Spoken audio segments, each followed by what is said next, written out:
Hello, Internet, and welcome to another episode of Red Jenny. We are so excited to be here playing some more Dragon Age TTRPG here today, and we're also celebrating a birthday here. It is our illustrious producer, Van's birthday, and we're going to celebrate by not killing most party here today. But yeah. If you hold back just because it's my birthday, I will never speak No, to you if again. anything, I feel like I have an obligation to kill someone because it's your birthday. I Yeah, feel there like you that go. would I be don't Right have there. birthday. Yeah, you I'm want gonna that? roll Do a you want die to decide who dies here today. So, Sita. uh, Oh Well, yeah, sorry. Sita's- Sita couldn't join us today, so his character can't No. kill. Yeah. all right, that's a three. Ziggy. I'm playing my third character. His name is John Cena. He's a merman with Oh yeah, luxurious Sita, blonde hair. you missed our wonderful Well, guest. okay, last but week. now Yeah. I kind of want to see Yeah. someone just make John Cena in the Dragon Age universe. I'll do it. Yeah. Oh boy. I'll make Well, Bernard Batista. we'll see where this energy leads us here today. But before we get going, talk about what we've got going on the channel this week, because we were very quiet last week. But I think we're getting back into pretty much everything this coming week. We've got, if you're joining us live today, our next regularly scheduled stream will be on Wednesday, returning with Neon Soul Season 4, playing the Star Wars 5e campaign. It's been a minute for that, and so we'll all have forgotten the rules of that game. But I'm sure it'll Already be very have. fun. Nonetheless, they're going to an auction. So they're at an auction, doing an auction.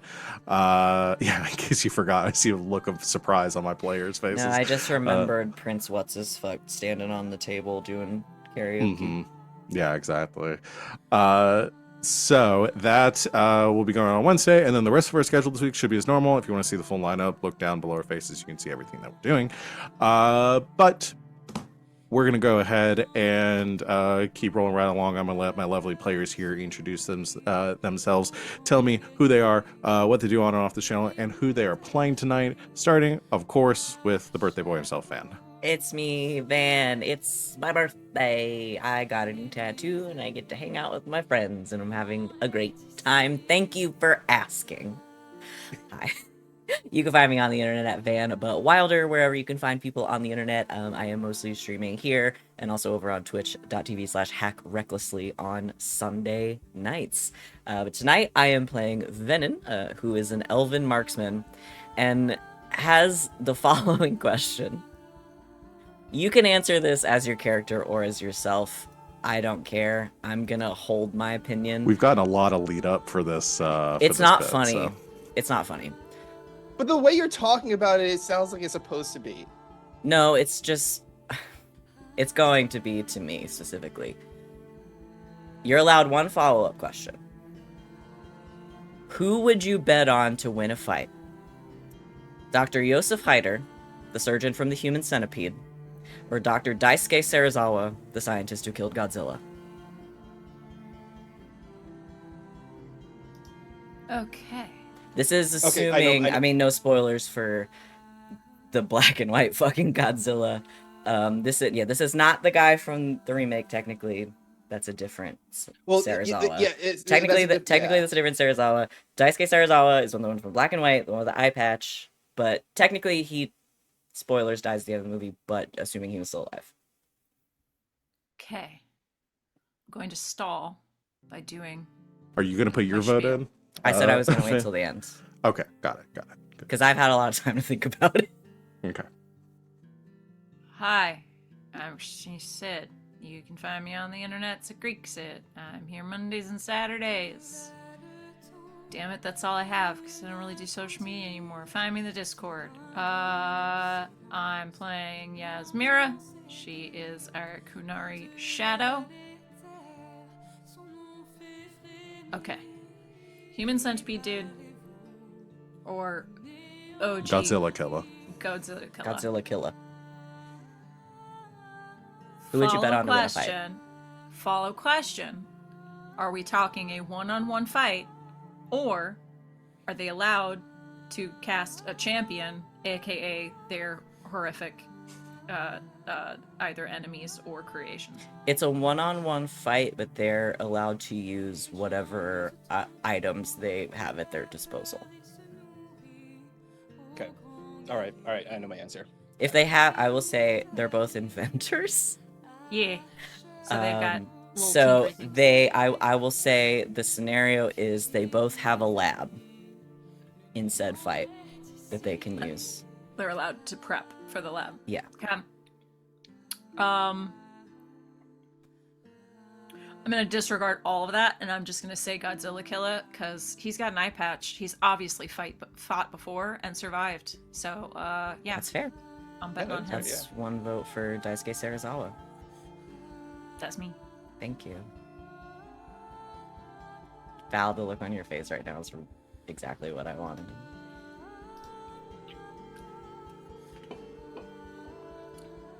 Wally, I think Next. it's you. Oh, it is my turn. Okay.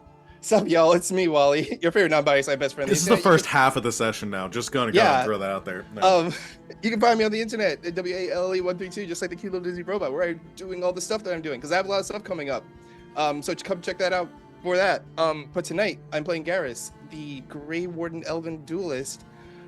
Okay, I had to really think about this. Like, I was quiet because I was looking up Serizawa facts this entire time, and to really, like, figure out who would win in a 1v1 situation. I'm gonna have to give it to Dr. Serizawa that I would make the win, because Dr. Serizawa, in the game Godzilla Unleashed, there is a giant Serizawa form where he can turn into a giant version of himself. I'm not saying that Serizawa can turn into a giant version of himself in this fight. However, in his eye patch, he has a maser cannon, which is the laser that they use to destroy Godzilla's cellular structure. He has a little miniature version underneath his eye patch. I'm saying that's kind of like, a bit of a balance there. Makes him kind of OP that he has a gigantic laser cannon underneath his eye patch that he can use whenever he wants. So Serizawa is for my choice.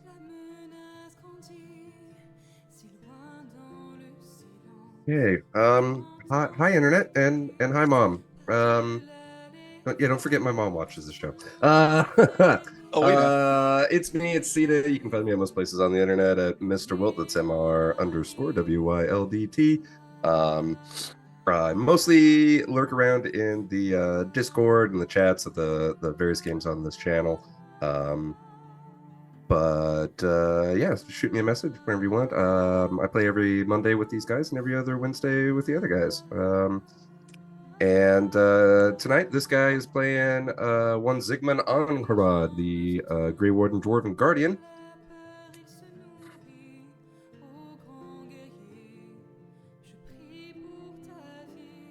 I feel like I gotta be subversive. I'm always subversive. I'm gonna toss my vote in with the Human Centipede guy on the idea that maybe actually, you know what? Let me have a question first. Where is this fight taking place? This fight is taking place. That's a good one. Okay. This fight is taking place. It's got to be an arena fight, right? Where they both have their own sort of like setups. I'll say this because it's a bowl, and I think that's very exciting. It is taking place at the University of Alabama football stadium. It's super specific. That's very specific, though. Look up that stadium, and you'll see the shape that I'm talking about. I agree. The It's a fantastic nosebleeds, stadium. so high. It's an incredible bowl. It's the closest I could get to like where I would want to fight Beyblades. So Yeah, just massive Beyblades. I think I'm going to give it to the Human Centipede doc on the idea that he would have some sort of sneaky tranquilizer or something. Because, that's his modus operandi is be sneaky, knock him unconscious, and then... he has kidnapped You know what many happens after people. that. He has kidnapped a lot of people. He has. Yeah. Okay. Val, do you have an opinion? I'm gonna give mine, yeah. Here. Hi everyone, I'm Val. You can find me at the Kraken's Crown, looking around the internet. I'm here, run a couple games a week, or you talked about two of them because I'm running this one. I got one on Wednesdays, I run two. Also run Blades in the Dark on Saturdays, which we will have a session of this coming Saturday. Yes. Right. So joining me for all the games I run this week. Okay, my follow-up question. If they both die, who wins? No one. Okay, so if It's they whoever. If they, is you it mean if they whoever both did die, the thing that killed do you- both of them yeah, is the do winner? you mean if they both die at the exact same time, or like yes. if they both die were to die at the simultaneously. exact same time? Yes, I would say whoever was the proximate cause of both of their deaths would win. I don't know if that changes my answer. Okay, because It doesn't have to. initially for that, I was thinking Sarazawa with the oxygen destroyer, like that just kills everyone immediately. But I don't think he would have to build it. He would have to build it. Also don't think he would use it because he very specifically it's kind of the whole premise of that movie. Yeah, refused to share that information. Pulled an opposite Oppenheimer and was like, I'm not going to share this with the world. An Oppenheimer, if you will. An Oppenheimer. So I gotta go with Centipede Doc because he specifically kills people, and Sarazawa kills giant lizards, and Dr. Laster is not a giant lizard, so it's Joseph Hyder. Oh, Hyder, whatever. Joseph. Oh, I was looking at the actor's name. That's what it was. Yes. I pulled up the actor's name so I could remember the actor is Dieter Laster. Yes. Doctor. More German than I would say his character. Joseph. Yeah. Hyder. Yeah. Thank you. I have to give my opinion. That's my thoughts on it. Yes, I am please. going to go with Dr. Joseph Hyder because for a similar reason to Val, where I think Dr. Sarazawa will fight to save humanity. His chat's mad at you for calling Godzilla a lizard. Dr. Sarazawa, I think, is a hero. I think Dr. Hyder has more of a survival instinct. And Dr. Hyder also does literally get in physical fights in the first film. And he's pretty fucking good with a scalpel. Yeah, Dr. Hyder has that dog in him.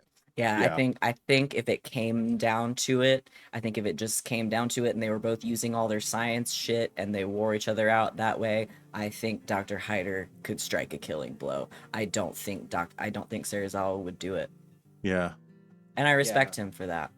Yeah. Next week I'll have another one. Okay. Jeez. This is gonna be from now on as we have to do these thought experiments. I love it actually. Chat, if you have any matchups you want to see, just message me on Discord. As long as the next one doesn't force me to think about Human Centipede. No, we're done. That's all the Human Centipede you're gonna have to think about because I haven't seen any of the others. As long as we're not pitting the victor from our votes in the next season, because otherwise I will vote for Sarazawa so that he wins based on majority. No, I wasn't thinking anybody would win. I just wanted everybody's opinion. Got it. Okay, cool. I've already got an idea for next week. With that, are you all ready to get started? Let's go. Speaking of Human Centipedes, last time on Red Jenny, I quit. The crew of the Red Jenny found themselves in the conclusion of the Wicked Race poker tournament being hosted by Marquis Valmont at the Sweet Song Brandy Parlor. You were successful, overwhelmingly so, in winning this poker tournament through Yasmera's strategies and skill with the game, but more importantly, during the match itself, you uncovered a lot of information. Specifically, Venehn had snuck down into a secret chamber beneath the parlor and had found a stash of red lyrium, some sort of experiments going on down there, and seeming like a shipping supply of red lyrium, just in a massive amount. Snuck back upstairs to tell everyone what he found after freeing Mr. Roland Maldonado and setting him loose in the sewers. You informed everybody what was going on. Yasmera recovering from the blood magic that was cast on her. And Ziggy decided to use that opening at that point to confront Reyes and Domin after a little scuffle that Garas had with the brute. The You had a very tense conversation with Reyes, seemingly interested in trying to get Ziggy to join them. Seemed very convinced of his own plan and ideology. Ziggy seemed disappointed by this, and of course rejected the offer. But the conversation ended in a rather kind of endearing place. I don't know if that's the word I'm looking for, but with Ziggy holding out hope that he might be able to save his former friends. I do want to say too that I didn't actually reject that offer. Oh, that is true. Yeah, I don't think you outright did. I think the assumption on Reyes's part is like, you're not going to accept this. But he still put it on the table nonetheless. Valmont attempted to end the evening early and declare Yasmera the winner, which Yasmera rejected, wanting to defeat him firsthand and also to buy some time for everyone. Ultimately, when the game came to a conclusion, you all gathered as Valmont invited a number of the guests back into a back conference room to have some sort of unknown discussion. Your group immediately sprung into action, realizing the danger of what Valmont, Reyes, and cohort are up to, and decided your best course would be to get some sort of city official on your side, deciding to utilize your connection with the Seekers. Venehn went running off into the night on horseback to find Seeker Livia, while the rest of you posted up outside of the bar to keep people from leaving. Unfortunately, the meeting seemed to conclude.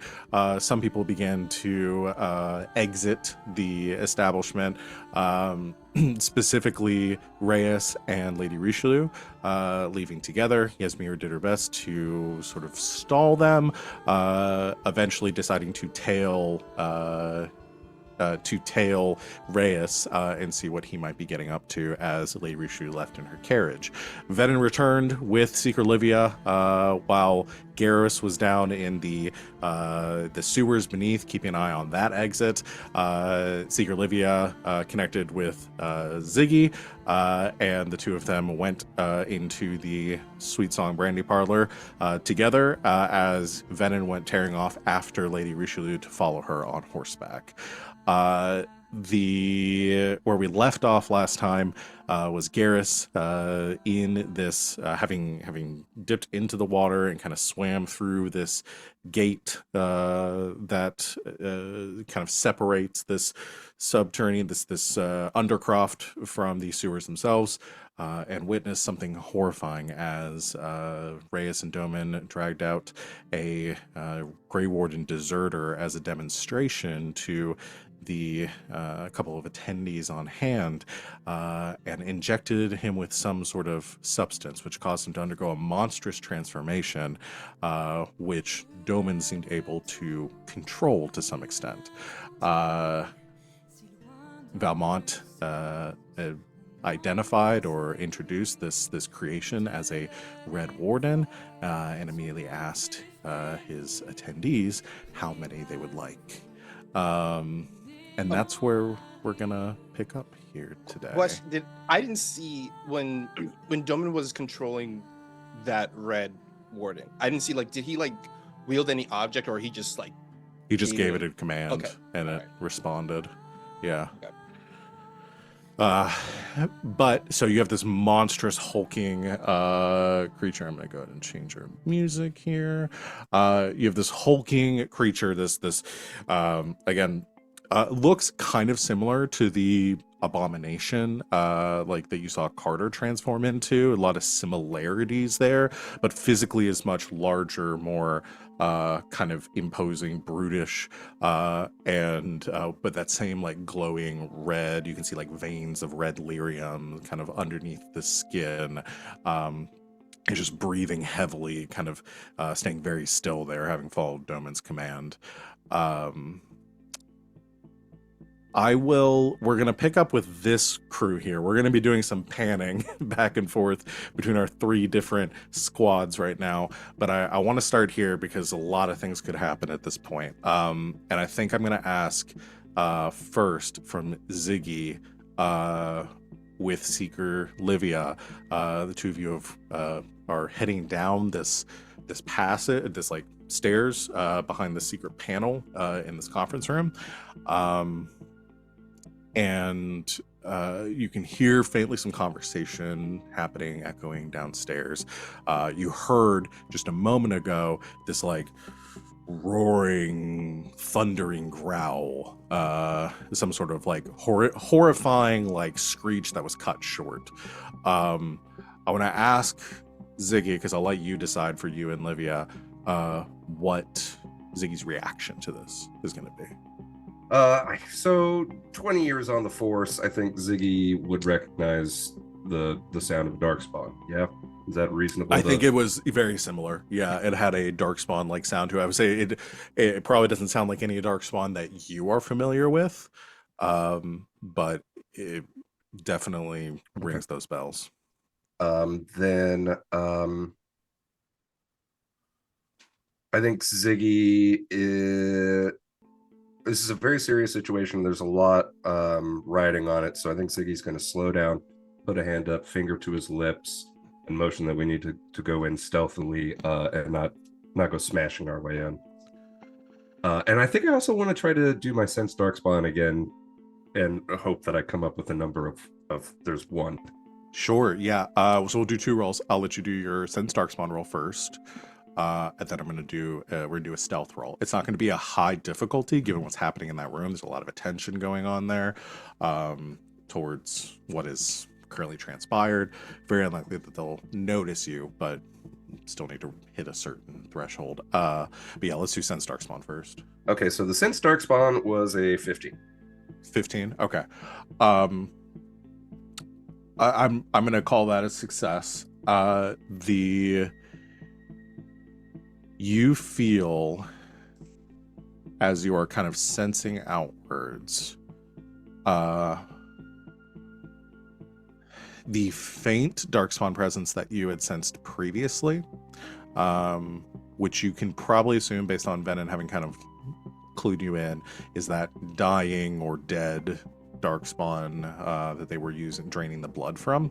Mm-hmm. But you also sense something else, which does like catch on your senses. Like you pick it up, and I don't exactly know like how like those senses come through. If it's like a feeling or like a pressure, or like how exactly you think that Ziggy like understands, or this sensory information hits him. But whatever, it's kind of like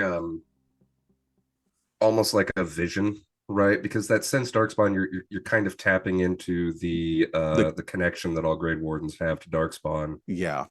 So maybe it's like, you get little flash images. It's not really enough to like spy or anything, but you're like, oh shit, there's definitely like 4 in a room or something. Yeah, I like that. Yeah. So you get that connection, and you feel this like.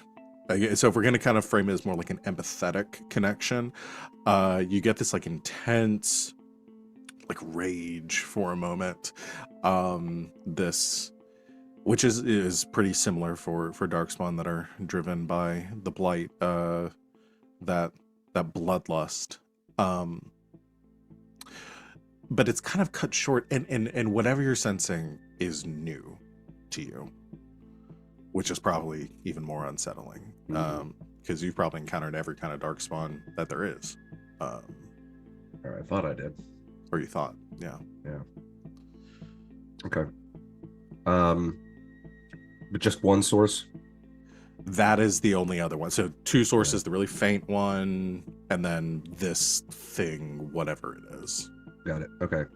Yeah, I'll pass that along to Olivia as well, and let her know this is something that I'm not familiar with. So keep your boots strapped on tight. And I got a 25 on my stealth because I rolled 18. Fuck. Yeah, Ziggy says that, and then he turns.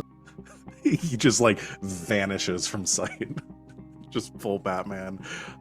Secret Olivia, just like in the moment, like turns to address you and says, "So do we save? Where did you?" um, but no, you're moving down the stairs very quietly. Very good roll to have at this point. I will say, with your good roll, I'm not going to have Secret Olivia roll. Her stealth isn't great, but yours is enough to carry the two of you through this. I'm not going to fuck up your good roll by having my NPC shit the bed. So I will give you this with that roll. Then you were able to sneak all the way down the steps, getting to this door, which is currently like partially ajar. Enough like these massive doors here that are probably once meant to barricade some sort of like fortified structure, open just enough for people to enter, and reaching the doorway, seeing the flickering torchlight inside, peering around the corner, you get the full view of what is going on in this room. You can see Doman and Valmont standing next to or kind of near two of the attendees, Lady Beatrice and I already forgot her name, Loredana, are standing nearby, looking a bit shaken by this whole thing, but kind of recovering. And you see this massive creature, this darkspawn looking monstrosity, unlike anything you've really seen before. I think that totally shocks Ziggy to the core. You know, he had obviously heard and known about what the disciples were up to, at least, you know, to what the little degree that we know about. But I think seeing one of these, you know, quote unquote free darkspawn in the flesh, it's enough to really mess with him. Yeah. So he just sort of like takes a half step back so that Livia can see the situation as well, but it's just going to kind of leave it up to her as to what the next step is. Yeah, she kind of appears to. You also see that they are, and I think she points this out too, this thing is kind of looming over, currently like kind of kneeling on the ground, looking very shaken, Duke Fontaine, who does not look like a willing participant in this whole thing. And she takes a step back and she says, "What are we going to do?" It's a lot of your city's nobles. I'm sure we could take them, but the ramifications... That creature, I've never seen anything like it before. Is that a darkspawn? Something like it. Is this enough for you to get your organization moving? I can bring this back, but it looks like the Duke is in danger, and if we leave him here to die...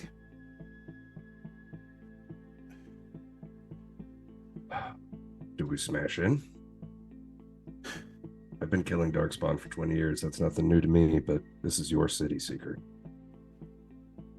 I have no experience fighting these things.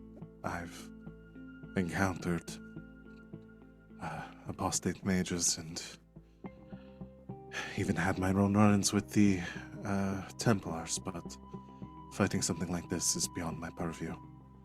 They bleed like anything else. Why don't we do this? We continue to observe for now. Hopefully we can get the Duke out without being caught or found, but if it looks like they're about to kill him, we break loose hell. She nods in affirmation. So the two of you are kind of holding back for a second. We're going to kind of cut across the room to Garas. You're kind of in the water, like near the edge. I say, like, pulling yourself up just enough to see inside. You have the cover of some boxes and crates that are stacked up on the water's edge here. Is there any way could Garas and Ziggy roll like perception checks to maybe be able to see That's each what I was other? gonna Noticed each ask. other? Yeah, Uh, did Garas notice Ziggy? I will. Do you remember, Garrus, what your stealth roll was last session? Oh no. Oh no, I do not know. I'll have you roll another one then. Okay. Try to see. Oh boy. And then we'll both do perception checks to contest each other's stealth checks. Nice. I really want you to roll very high on the stealth checks. I don't want you getting spotted. And if you do, I definitely don't see you. That is a 22. No, 23. 23. Garrett's going to make a perception check too. Okay. And my stealth was also a 23. I think it was 25. Or was it 23? Well, I rolled 18. Let me look at my stats again.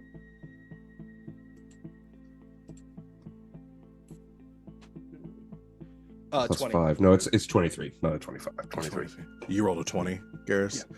Unfortunately, y'all have very good stealth rolls, which means no one else will see you, but you also don't notice each other. That's fine. Okay. But Garas is pretty much thinking that he's alone right now. Yeah. So, and he knows he cannot take this situation at all whatsoever. This is Okay. not a situation where he can just run in and save him. So he's gonna like stealthily pull back and go back to like that entrance. I'm guessing without realizing it, going to where Ziggy and Olivia are at. So you would, to get to where Ziggy and Livia are, you'd have to come out of the water and move through open space to get there. So Okay. you could not feasibly get to them without being seen. All right, so they're definitely like on the opposite side of where I'm at. Yeah, if you think about it, if you think about the room as a circle, you're in this like canal with this boat in it, like this dock area where they've been seeming to ferry things out of here. You came in through the gate there. They are across the like dry area, the dock area, to like the doors at the top here that they would have like come down, are currently like looking through. So you guys have come through different entrances to get here. Okay. That doesn't change things for Garas. Like he knows he cannot take this. Yeah. He cannot handle this fight. So he's going to silently like pull back out of this area if he can. Okay. I'll add a wrinkle here too to see what y'all do to react. As you're kind of beginning to creep back out. The after the initial shock wears out, Valmont asks how many they would like to purchase. You see Loredana and Lady Beatrice kind of calming, and Lady Beatrice actually chimes in first and says, I knew your proposal was going to be something interesting, Valmont. I wasn't expecting this. You can't fully expect that I could use something like this to guard my caravans. Public trade routes, there'd be questions. And Valmont says, of course, nothing as forward as that. We have more subtle means as well. The concoction is in its preliminary stages, but given the dosage, you could have a more subtle effect to this. Still with the same benefits of aggression, combat prowess, and obedience, but would follow your needs much better, my lady. I can promise you, you couldn't expect a better guard, especially given the incurring blight. Through our experiments, we've gathered that the Darkspawn will avoid these creatures. So your trade routes would be much more secure than they are currently. She nods and says, well, and how exactly are these creatures controlled? Nods over to Dome and says, we have some with the capacity to do so. Doman here will be able to issue commands to them, and they will follow them to the letter. So you're telling me that you would have full authority over these entities, and they could be turned on me at any moment? He kind of scowls and holds up his arms and says, my lady, if we're going to be mutual partners in this, you'll have to allow me some modicum of trust. I can promise you, though, Doman and his cohort are neutral parties in all of this, and wish to see no further bloodshed come to the common peoples of Valrio or their outer parts. Doman just gives a nod, doesn't really add anything to this conversation. She grimaces on that and says, I'll have to think further. At that point, her attention is drawn down to the Duke, and she says, what exactly do you intend to do with our fair Duke here? Valmont bites his lip and says, well, this was an unexpected development. I had hoped that Duke Fontaine would at least consider our offer, considering how it could further his own station. The Duke, who's kind of recovered his senses here, says, there can be no expectation that I'm going to go along with this at all, Valmont. You will release me currently, or you will face the wrath of the Empress herself. And the Marquis kind of smiles slightly at this and says, see, Fontaine, that's exactly why I can't allow you to leave at this point. He turns back to the other two. We will deal with the Duke ourselves, and I can promise you that he will not be a factor in this negotiation. Your participation here will remain between our cohort. The two of them look a bit nervous at this, and Lord Donna says, you're intending to assassinate the Duke?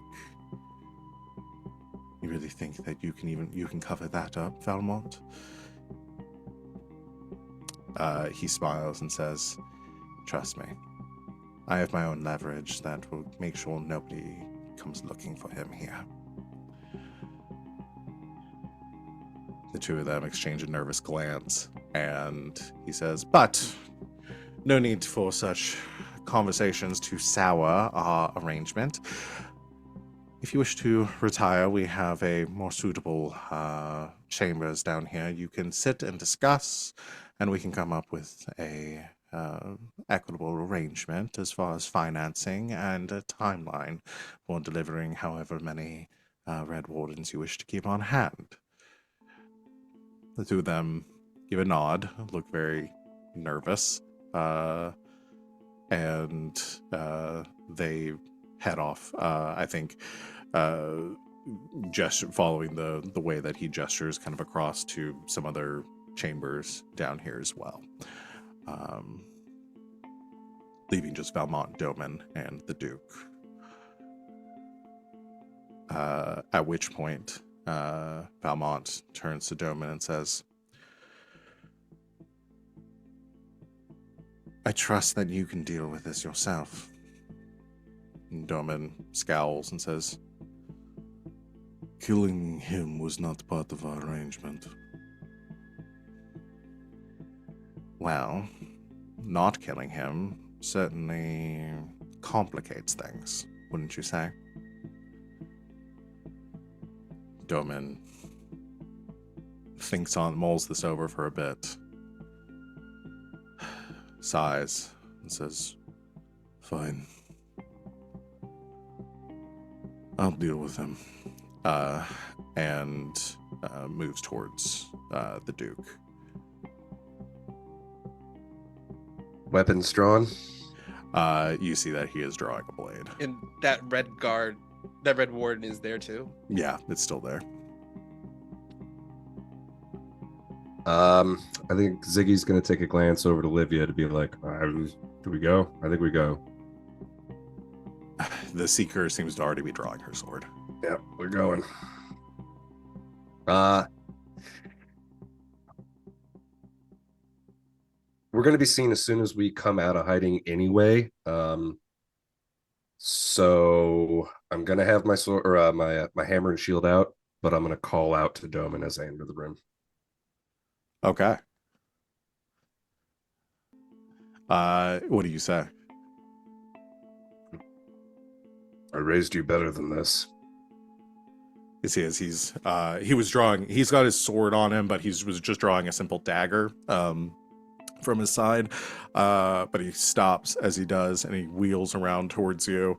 And at that same time, Valmont's eyes widen as he looks over, sees you, sees the Seeker, and says, "Deal with all of them, Doman, now."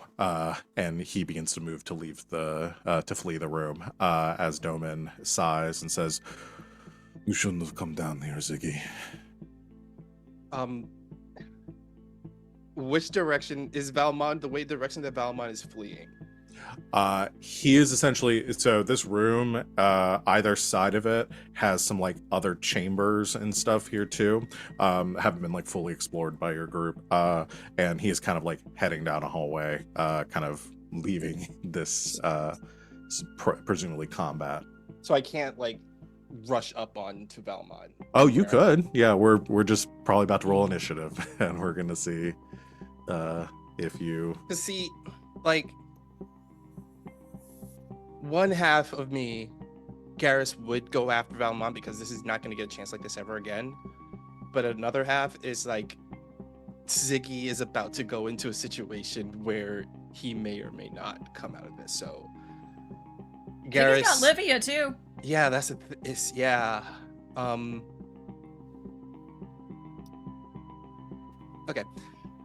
Garas, as soon as Valmont starts trying to leave the room, Garas is going to just get up and rush Valmont and just like shoulder tackle him into a wall. Good. Okay, you go rushing after Valmont. I think all this happens. You come splashing out of the water. Everyone monster, which draws Doman's attention as well. Valmont turns and sees you too. As everyone kind of leaps into action, I'm going to go ahead and have y'all roll initiative. I'm not going to take those numbers right now. We're going to pan over to a different scene. As we're going to go to Venehn. Venehn, you're currently following Lady Richelieu on horseback as she is heading back towards her estate by carriage. Yes. Are you doing anything on the trip there, or are you waiting until she gets, or are you just tailing until she gets back to her estate? The way that she's going, and I guess I'm kind of asking you, this is the GM too, the way that she's going, I can trust that she's just going straight home. She's not like going somewhere weird. You've been working for her for a long time, and you know the route there. Yeah, she's definitely heading back to her estate. Okay, I'm gonna take off down a side alley, and I'm gonna try to beat her there. Okay, you're gonna try to get to her estate first. Me on a horse, her in a carriage. Yeah, no, definitely. I won't even have you roll for it. You can definitely do that. I guess are you trying to? So I'll just narrate it. You see the route that she is taking. You feel pretty confident that you can get there quickly. She's on a carriage, so her paths are limited getting there, where you on horseback can take a lot more like narrow thoroughfares to beat her to her estate. And so you ride quickly through the darkened city streets, hooves of your horse clacking against the cobblestones, keeping a brisk pace. Finally, arriving, if you're going all the way to her estate, kind of like slowing as you come up across the darkened grounds of it. You can see some lights inside, some torches that are maintained by her servants, and the gate currently closed that leads up through the path that kind of heads to the front of this grand estate. But you don't see any sign of her carriage. I'm gonna hide my horse. Okay. And I'm gonna sneak in. Okay. Go ahead and make a stealth check for me. Okay.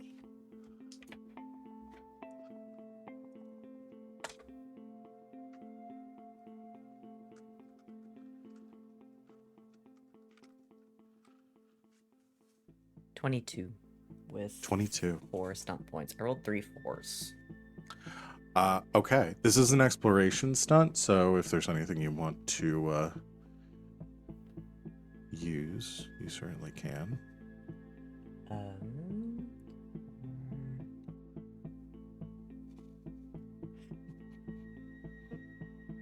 Don't want to be impressive. Yeah, that kind of be the opposite of stealthing. I'm gonna call this. I'm just gonna use 2 for speedy search. Complete your test in half the time. Okay. I think that's perfect because you know these grounds very well. You lived here for several years. You know exactly the paths that the guards take on patrol. You know where to expect them and how to avoid them. Is your objective to get inside, and where are you going? I want to get into her office. Uh-huh. And I want to, because I know she'll notice, leave the door open. Okay. Okay. You sneak inside, following these paths, coming in through the patio, which is usually, the door is usually open back there to cool out the house. You wait until some of the guards pass to sneak in, making your way up the stairs to her office, which I think isn't lost on you the last time you were here, and her attempt to poison you. As you are kind of getting up into the office and you leave the door cracked open, you begin to hear the sound of the gates outside swinging open and the rolling of the carriage up to the front entrance of the home. The door's just a little bit ajar, just so, like, she's probably the only one that will notice. Okay. But I am pressed up against the wall on the side of the door where the door swings to. So if she swings open the door, she won't see me. Okay. You wait. You hear the sounds of commotion beneath you, bit of conversation. Far off in the distance, not enough that you can make out anything, just probably, based on the tone, the lady addressing her staff. A few more minutes pass. You begin to hear footfalls, the sound of heels coming down the hallway. They stop.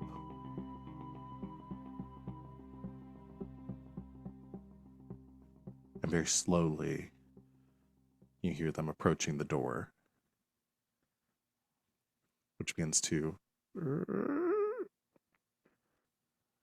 move open next to you, obscuring your view of the door frame.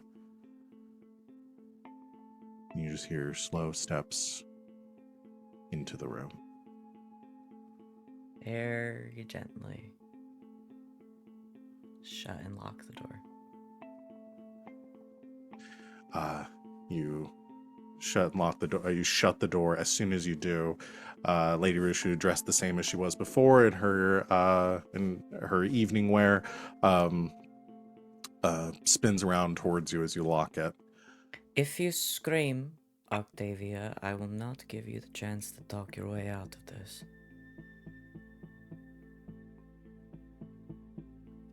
And I take the mask off.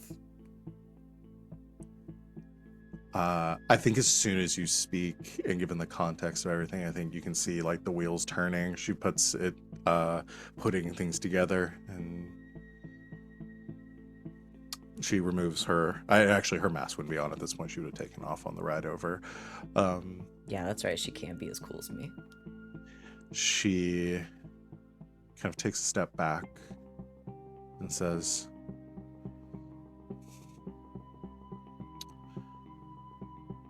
"What do you want, Venehn?" I want to talk to you. Sit. I'll pour you a drink.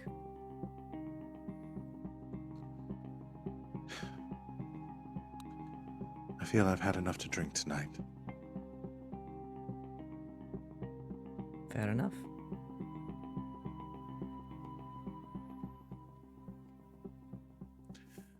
I don't think she sits, but she does kind of move again, kind of trying to put some distance between the two of you. She moves around to the other side of her desk, trying to maintain that air of like control, confidence. This is her house, her office. But I would say even with like you have your fade gift that you received, you can definitely feel the aura of like fear in the air in this moment. I have some questions, and I expect you to answer them quickly and truthfully. And if you do, then you never need see me again.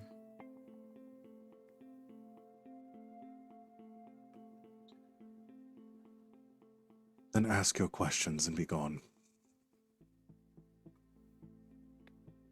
Why were you invited to the Duke's Wicked Grace tournament?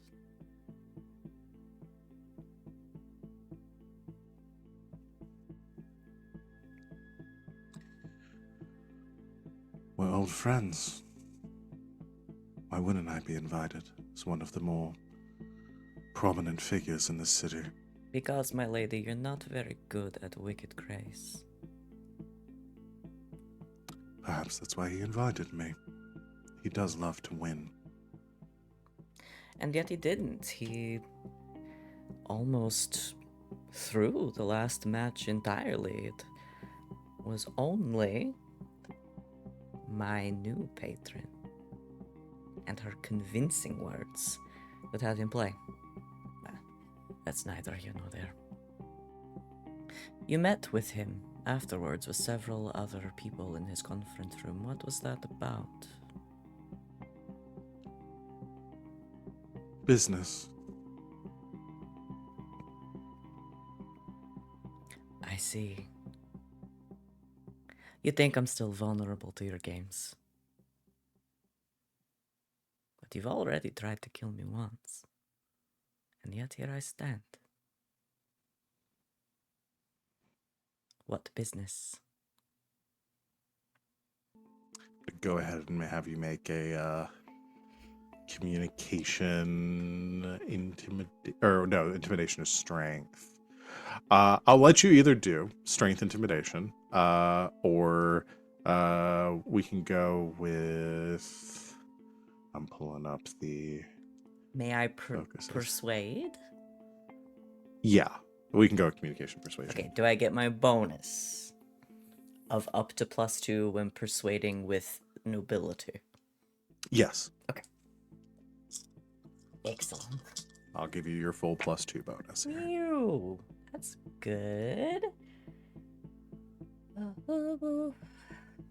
18. 18. She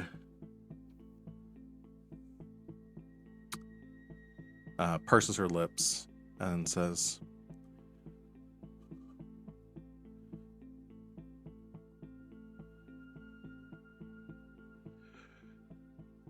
as I said, business. Vermont has great ambitions for this city.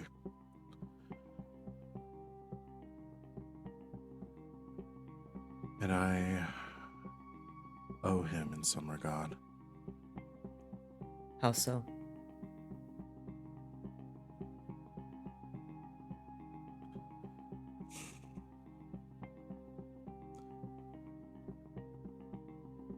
He's made several donations.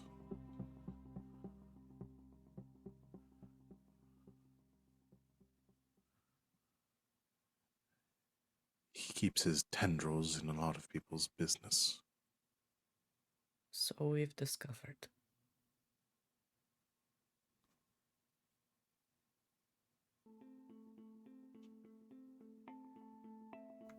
What are you getting out of this business?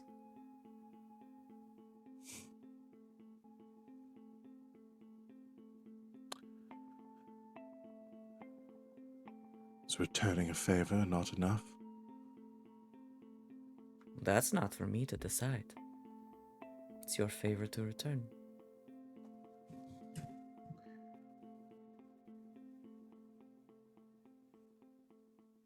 All right. Since you continue to play games with me, fine. I've seen what Valmont has in his basement.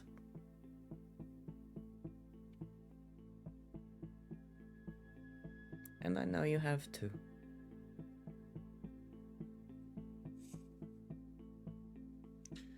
I have very little interest in those things. Well, unfortunately for you, I do. Good. Tell Then me go do something about it. what he's doing. Creating weapons. For what purpose? Any purpose that suits him. And you are mixed up in all this because you owe him a favor. Yes. I wonder how many favors people have accumulated against you over the years, Octavia. Very few.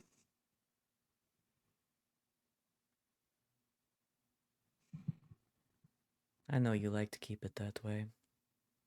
But, unfortunately, you fucked over one too many people.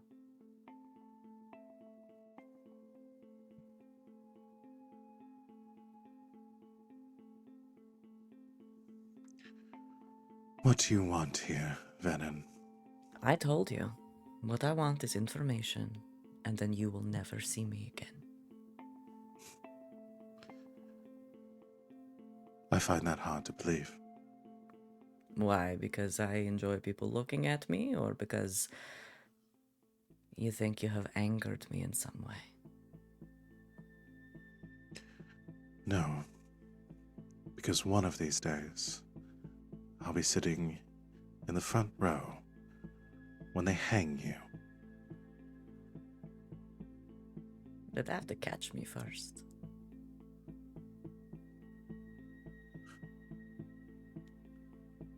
In due time, I'm sure they will. If by that point you have any allies left, then maybe. But I will die with a smile on my face and a song in my heart, knowing that even with all your money and all your favors, that as a person, I'm still better than you.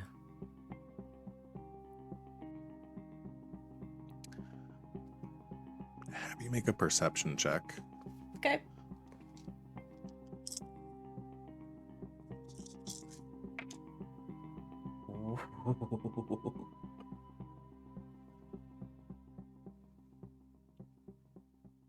It's gonna be a 24. 24. You see her very subtly trying to reach for something under her desk. I recommend you keep your hands where I can see them, or I'll kill you where you stand. She sort of freezes there. I think if you were going to kill me, you would have done it already. Then for all the time I worked for you, you don't know me very well at all, do you? Hands up, please. I am going to...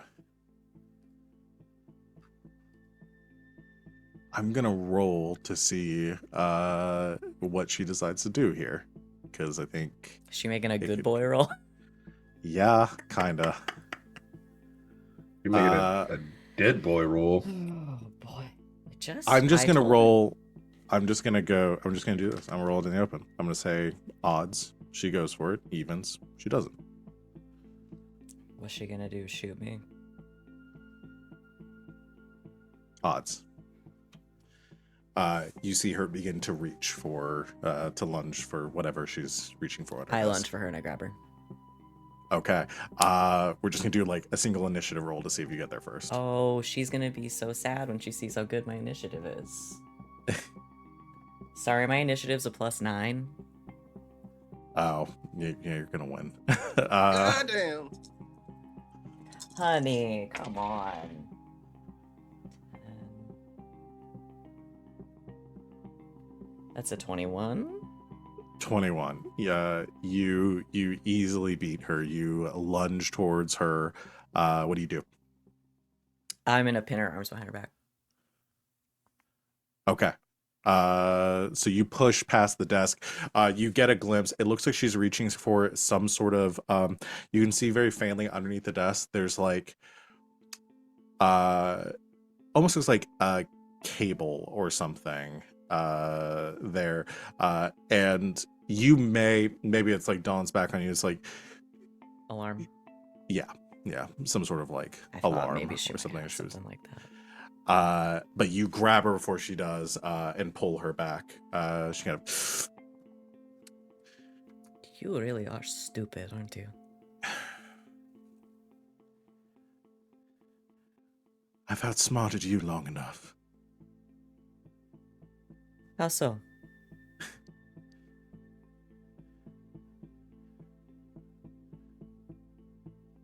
You still don't get it, do you?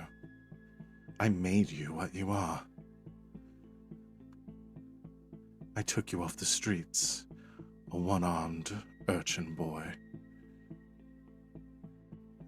And I turned you into an assassin, and you loved the work that I gave you. You were a good pet for a time. But like any dog that bites its master's hand, you need to be put down. I haven't bitten you yet, Octavia. You'll know it when you feel it. You're really going to tell me nothing else about the Marquis and his plans? I know nothing else of his plans. Then I have another question for you. Well, maybe two. If something happens to you, where does your money go?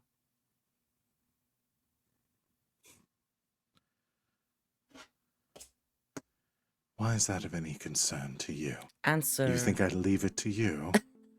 No, I know you wouldn't, and I'm curious who you feel close enough to in this city to bequeath it to them, or who's next in your family line, assuming that first part was assuming anyone in your family actually likes you. All of my holdings will be giving in a sizable donation to the city. So they go to the Marquis. Make a insight or empathy check. Fear? Yeah. Yeah!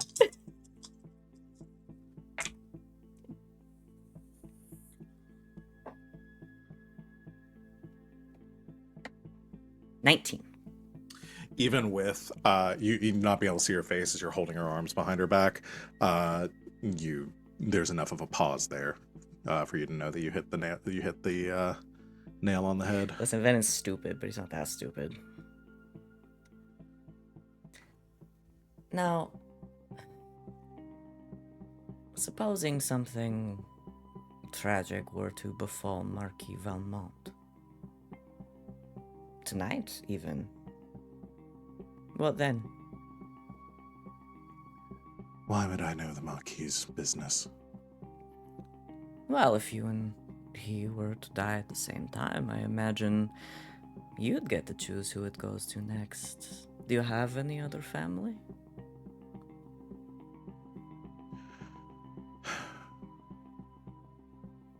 Very little. What about your nephew? Lambert. The one I've been fucking for the past 5 years. You can almost feel her grit her teeth, but she doesn't say anything. Oh, that's right, of course he wouldn't tell you. Between you and me, it's more than just fucking. I'm really rather fond of him. He always had bad taste. Well, according to you. But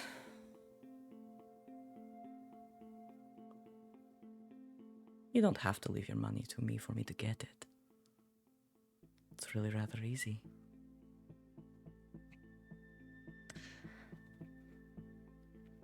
If you kill me, you'll never see your family again.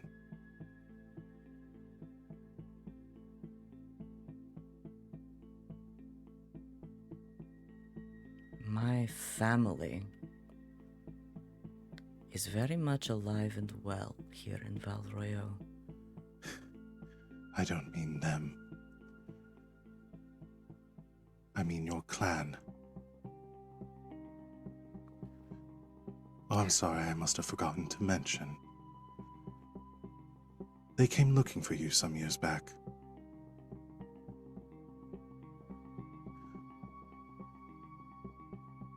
Who? I didn't bother getting their names.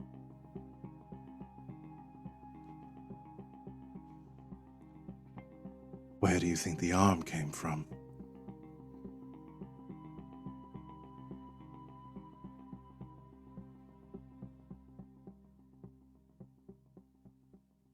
Well,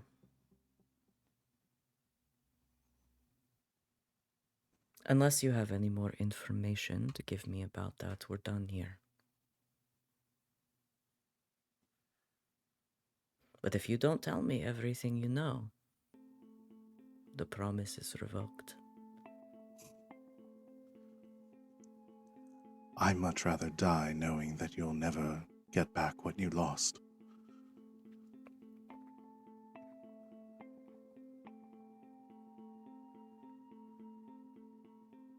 I've had years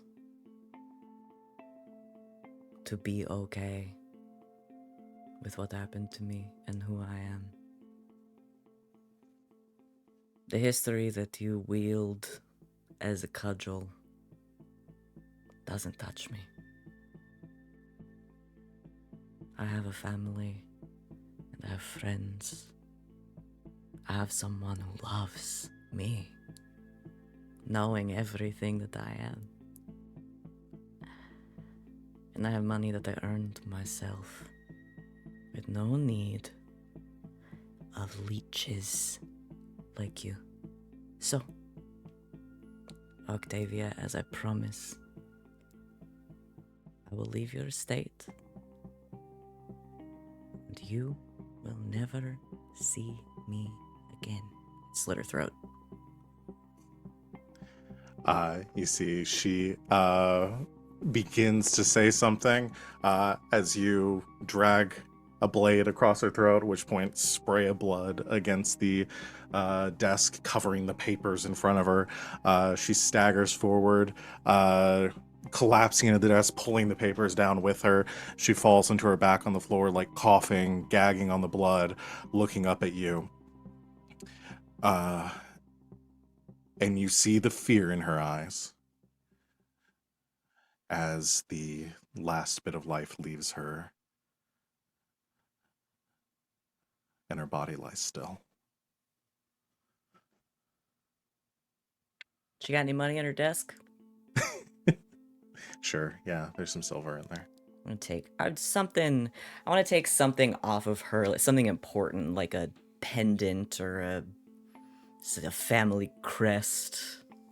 Okay. So like a There's a signet seal. ring. We'll say that there's a small like box with her seal in it on the desk. Always reaching a little too high. See you in hell. I'm going to leave. Venehn leaves. We're gonna cut away very briefly, I don't think we'll get through much of this, but I do want to cut over to Yasmera for a bit. Before we get back to what's going on in the basement. Yasmera, you are following Reyes along this dark street, keeping as far back as you can and keeping an eye on him. I'm gonna go ahead and have you make a stealth check.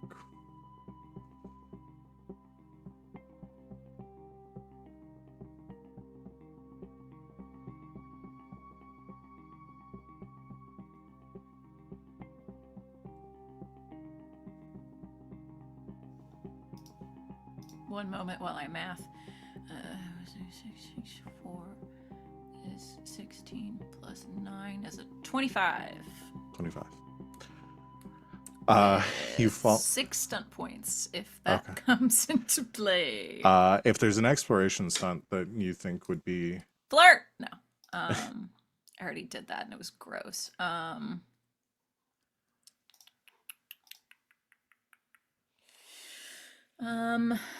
I'll do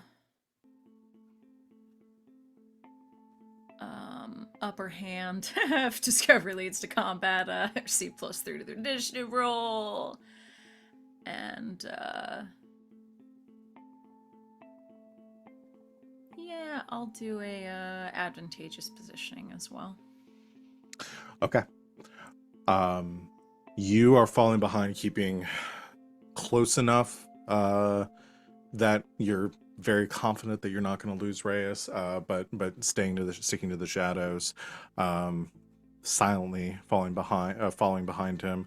As he turns down a side street, you follow, and about halfway down, as you've kind of like ducking into like building like alcoves, entrances, the shops lining the city here. He stops. You wait for him to move on,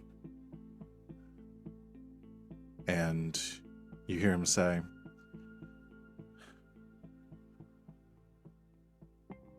"Why are you following me?" And before you can respond, you hear another voice from ahead of you. A fucking 25? Are you serious?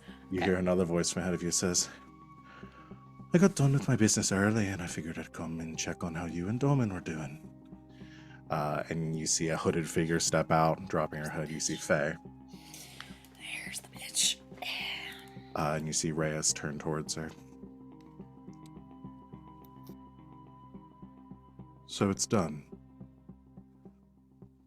She nods. "It's done. I found enough to get our business settled. Should be done by the morning. I don't see why we needed to go through any of this, really. Seems a lot of pain for very little payoff for us.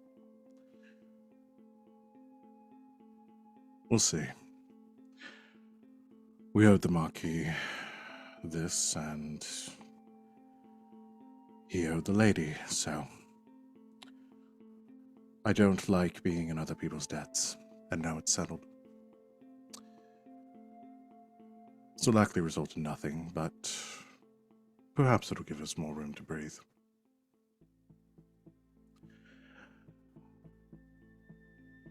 Well, wait, where is Dolman, by the way? Oh, he stayed back with the Marquis. Needed somebody for his demonstration. So he's really just going through with this? It seems so. Less clever than I suspected. Daft fool, I suppose. So, what are we up to now, boss? Well, there's been a bit of a complication. Ah, there's the rub. And what's that? Zygmun's in the city. You're kidding. I spoke with him myself. It's a rather pleasant conversation, everything notwithstanding. He didn't just try to arrest you on sight. I figured he'd punch your lights out. No, it seems that nostalgia won out in the end. Do you think he might try to join us? Or he might join us? Doubtful. But I made my case the best I could. And how much did you tell him? Nothing specific. He had his own assumptions about what we're doing.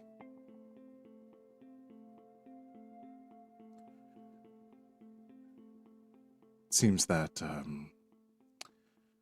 they have their suspicions, but it appears that they know less than we thought. But that's good for us, right? I suppose so. Makes this a bit less interesting. But we should be in the clear. Right then. So, off for drinks and celebration, or are we getting out of Dodge right now? I'd prefer to leave the city before sunup. Well then,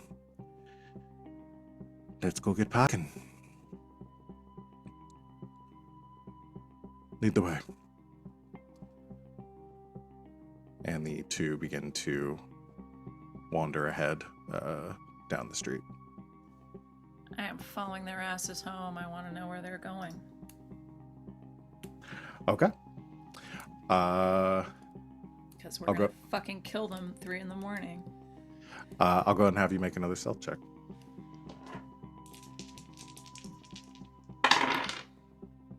Not as good, but still quite good.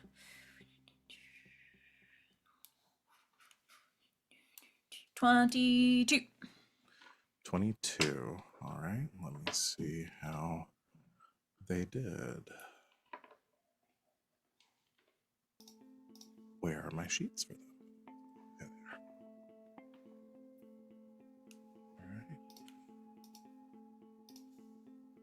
All right. Okay. You follow them down the road. It seems that they're heading. They were heading down the like kind of heading off the main road for a bit, but based on where they are walking, it seems they're kind of heading like towards the edge of the city. But you know, there are some like inns and accommodations out that way. But you follow them. They don't seem to notice. So we will cut back to the tavern, or to the Sweet Song Brandy Parlor. I'm gonna go ahead and get our initiative rolls, and then I think we're gonna take our break and see what happens down there. 16 for Ziggy. 16. 22 for Garas. Cool. Get it, Garas. Ooh. It's gonna be Garas, and then Ziggy got a 16. What is Ziggy's initiative, or what is Ziggy's dexterity? Well, I do have the initiative focus, so it's a total of 5. Dexterity is a 3. Okay, I'm gonna put you ahead of Velmont then. The old D&D tiebreaker.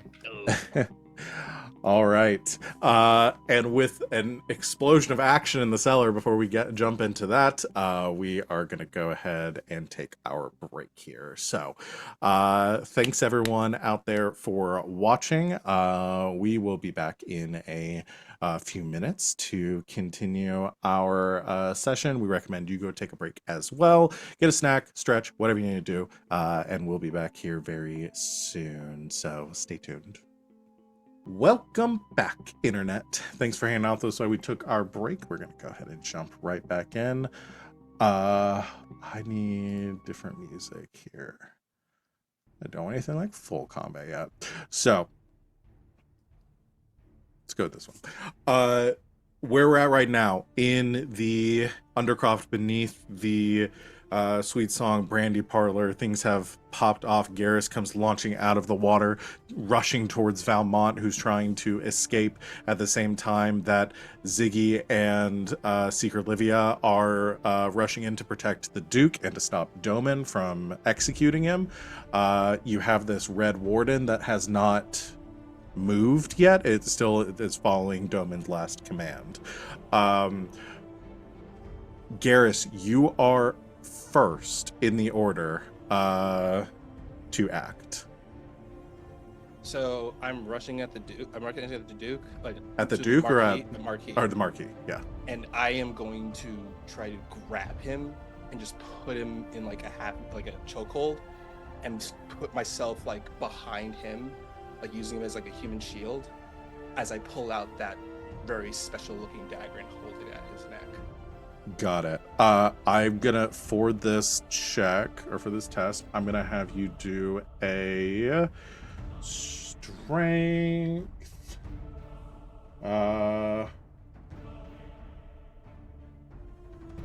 Yeah, we'll go with strength might. Got it. 'Cause I don't think. Yeah, I think that's probably the closest thing. You're just trying to hold him into place. Okay, and then he's gonna contest it. So that's a 21 with 5 stun points. He's gonna have to roll incredibly well. There's Not a enough. strong boy. Not enough. This Marquis is not. He is not battle ready. You rush forward as the Marquis is beginning to move down the hall. He's like stumbles backwards as he sees you come lunging out of the water out of nowhere. You run up towards him. He tries to push you away, but you expertly sort of like grab his arm, pin it back, and then get the dagger to his throat as you're standing behind. Now, like spun him around, standing behind him. What do you say? I have like the dagger pressed up against his neck, and he goes, "All right, I'm gonna ask you 2 questions, and 2 questions only, and you're going to answer them. Just give me a yes or no that you understand what I'm saying." I'm going to say you're not calling out to the room or anything. You're specifically addressing him. Yeah. So we're going to play out a couple things are happening at that point. As you're grabbing him and like taking him to taking him hostage, Doman has spun around and sees this happening and kind of pauses them. Like we'll say like he kind of freezes into place as Ziggy, you and Livia have moved into the room. And assuming if we can kind of do a standoff here in a moment, if Ziggy and Livia aren't immediately like rushing past, if y'all kind of stop at the same time, as Doman has frozen too, his dagger in hand. You also see, given the commotion, everything that's going on right now, filing out from the upper balcony, you see 12 brigands, archers that file out, each wielding or having a crossbow in hand, as they're all kind of moving toward the balcony, all like looking down and holding their weapons at the ready, but they don't move yet as they see the Marquis being held. So you're also kind of like surrounded by people with crossbows above you. Okay. The Marquis kind of held in place. He says, "You're making the last mistake you will ever make." Oh, no. This isn't a mistake I am making. This is honestly the most premeditated shit I have ever done in my entire life. The moment I am having right now is stuff that I've had dreams about. Now, I don't even know who you are. he then takes his hand and he like nudges the mask out to make it fall off his face. "Oh, you don't remember the son of the gray fox that you screwed over so many years ago?"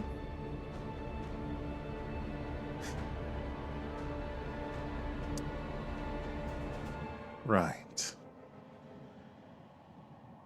Yeah, there it is. There's that recognition. Now, I vaguely remember a duel. Okay.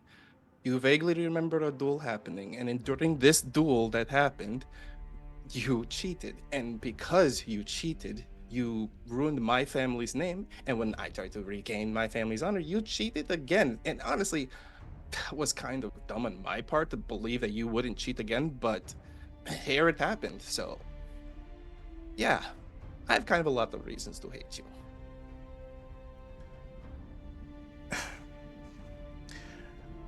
And you expect me to apologize because you don't know how to play the game. Oh, no. I don't expect you to apologize at all. I was not expecting a single utterance of the word of I'm sorry or I want my honor back coming out of your lips. No, the only thing I want you to do is die. But I need you right now before you die. And I want you to do this right now is call off your attack dogs over there. And I want you to answer my questions. We'll go ahead and have you make a strength intimidation. While he was speaking, could Ziggy have started to like slowly creep up towards Doman and motion for the Duke to get the fuck behind me? You can, as you do, Doman like sees you and sees that happening as the Duke like tries to scramble up, and he just kind of like holds out a hand to hold the Duke in place, like he's trying to figure out what he's gonna do here right now. Okay. 21. 21. Okay. As you kind of press the dagger, and you see he looks down and sees the dagger in your hand, and looks up to Doman.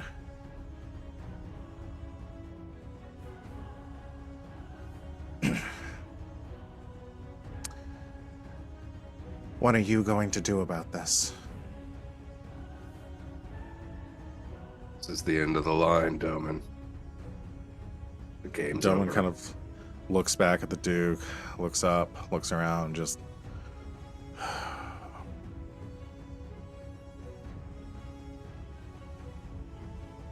looks back to Valmont, says, I honestly don't fucking care. That's my boy. Looks back to you, Ziggy. Reyes had me here for a specific reason, and that is done. I'm going to leave now.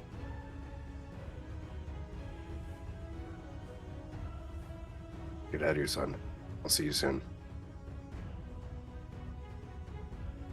You hear see the Marquis says, Doman, this isn't our agreement. This is not our agreement. Doman looks back towards him. And just sheathes his dagger and begins to walk past you and Seeker Olivia, who kind of... she has her sword drawn and she looks to you, Ziggy, kind of following your lead, and just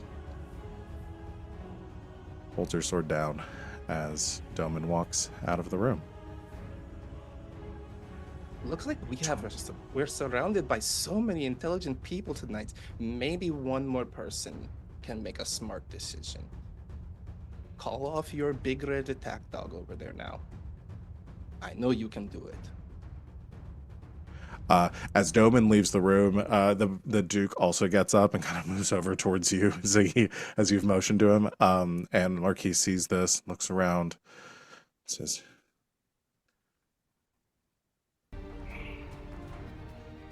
"It won't make a move without a command."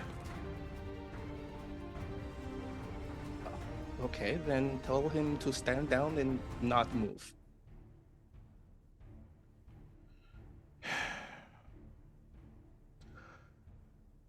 Stand down. And you see the creature was already not moving, and it just like kind of settles in a bit more. Good, excellent.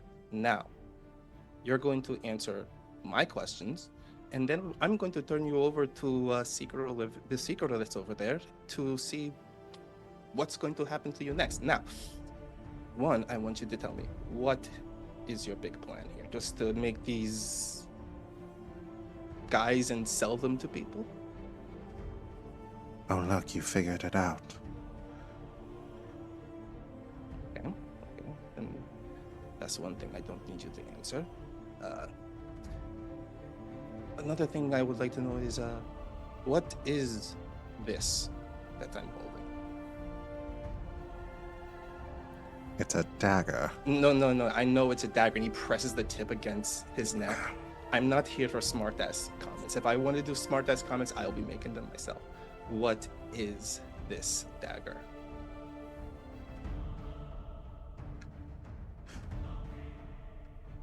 I don't know what else to tell you. It's mine. I haven't seen it for some time.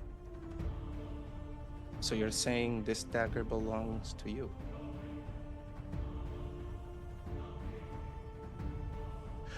I'd appreciate it if you returned it to me. Okay. And he stabs him right in the gut and like holds it there. You stab. Honey, you stab asked for it. Yes. I couldn't let that slide. I had to lean into that. You.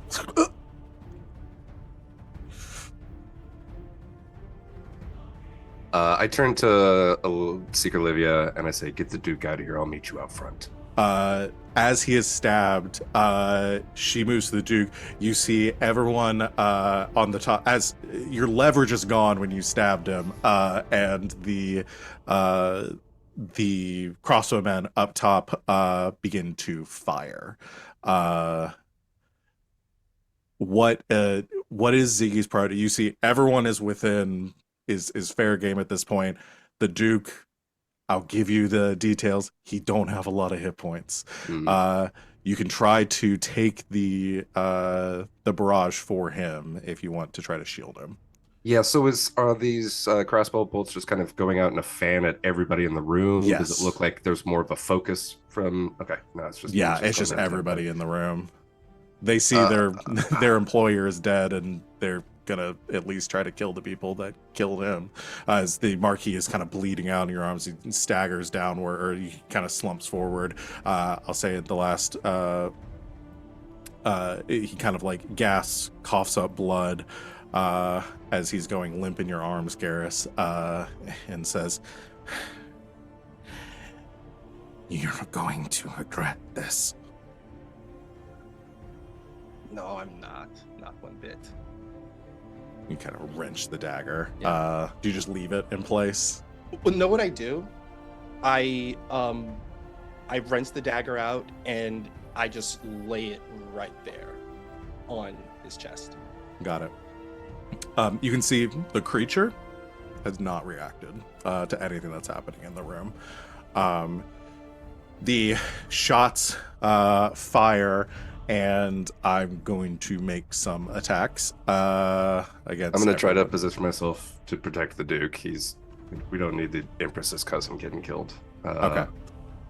And I'm just going to try to take those shots and get him out of the room.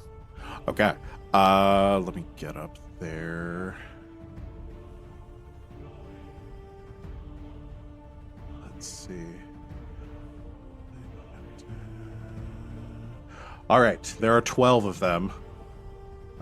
Each one is going to take a shot. There are now 3 targets essentially for them to shoot at right now. I'm going to say 2 at Garas, 2 at Secret Olivia. That's 4. No, I'm going to say 3 at Garas, 3 at Secret Olivia, 6 at Ziggy. Nice. All right, Garas, first one, probably going to miss with a 13. Yep. Second was an 18. That hits. That's trip sixes. That is a 23. Oh. Ooh. I'm not letting them stunt on these thank God. because that would be too much for me to do. So 2 are going to hit you for 11 Okay. and 14. Okay. You're not wearing armor. I'm not wearing Just armor armor. now, so it's Yeah. full. So that's 28. Yeah. 3 at the Seeker, who luckily is wearing armor. First one is a 19. That's gonna. What is her defense again? Yeah, that's gonna hit. That's gonna hit. That's gonna hit. And then she takes 7, 13, 7, another. Oh, so 12, 12, and 13 points of damage. And she has an armor of 10, so she takes 2 for 7 points of damage. So not a lot. And then Ziggy, what's your defense? 16. All right, hits, misses, hits, Armor is 12. hits, hits, hits. 5 of them hit. Nice. And you're wearing your armor, thank goodness. Yeah. You are wearing armor. So first one is 13. So that's 1. Second one is not 12. Third one is 12. Fourth one is definitely not 12. Fifth one is 12. That's awesome. That is. I took 1 damage. He took 1 damage as a barrage of crossbows just plinks off your armor as you're shielding the Duke from harm. Crossbows raining down. They're beginning to reload for another barrage. Are you trying to get out, and where are you going? So you said they're like on an upper level? Yeah. Yes. But the way that we came down here from the secret entrance, were there like any offshoot ways? Did it No, seem like there's those a were set of directly connected? stairs. There's a set of stairs in here that you'd have to Ah. get to that lead up to the other level. So what about the way that I came in? The water? Yeah. It's right there. You could Okay. dive into that and swim out, but Ziggy probably would not have a great Yeah, time trying to do That's that. right, yeah. Either with the Seeker. Presumably you could get out with the Duke if you want to grab him and run into the water, and at least you split him up that way. We need the Duke, as you know. We need both the Duke and the Seeker to Yeah. survive this. Yeah. So that's at least what I'm going to do. Yeah. Let's So go with them. I'll get the Duke out of there via the water then. Okay. You grab the Duke and begin to dive into the water with him. I think again the Seeker's just going along with this right now. As you do this, and she looks to you, Ziggy, for what you're planning on doing.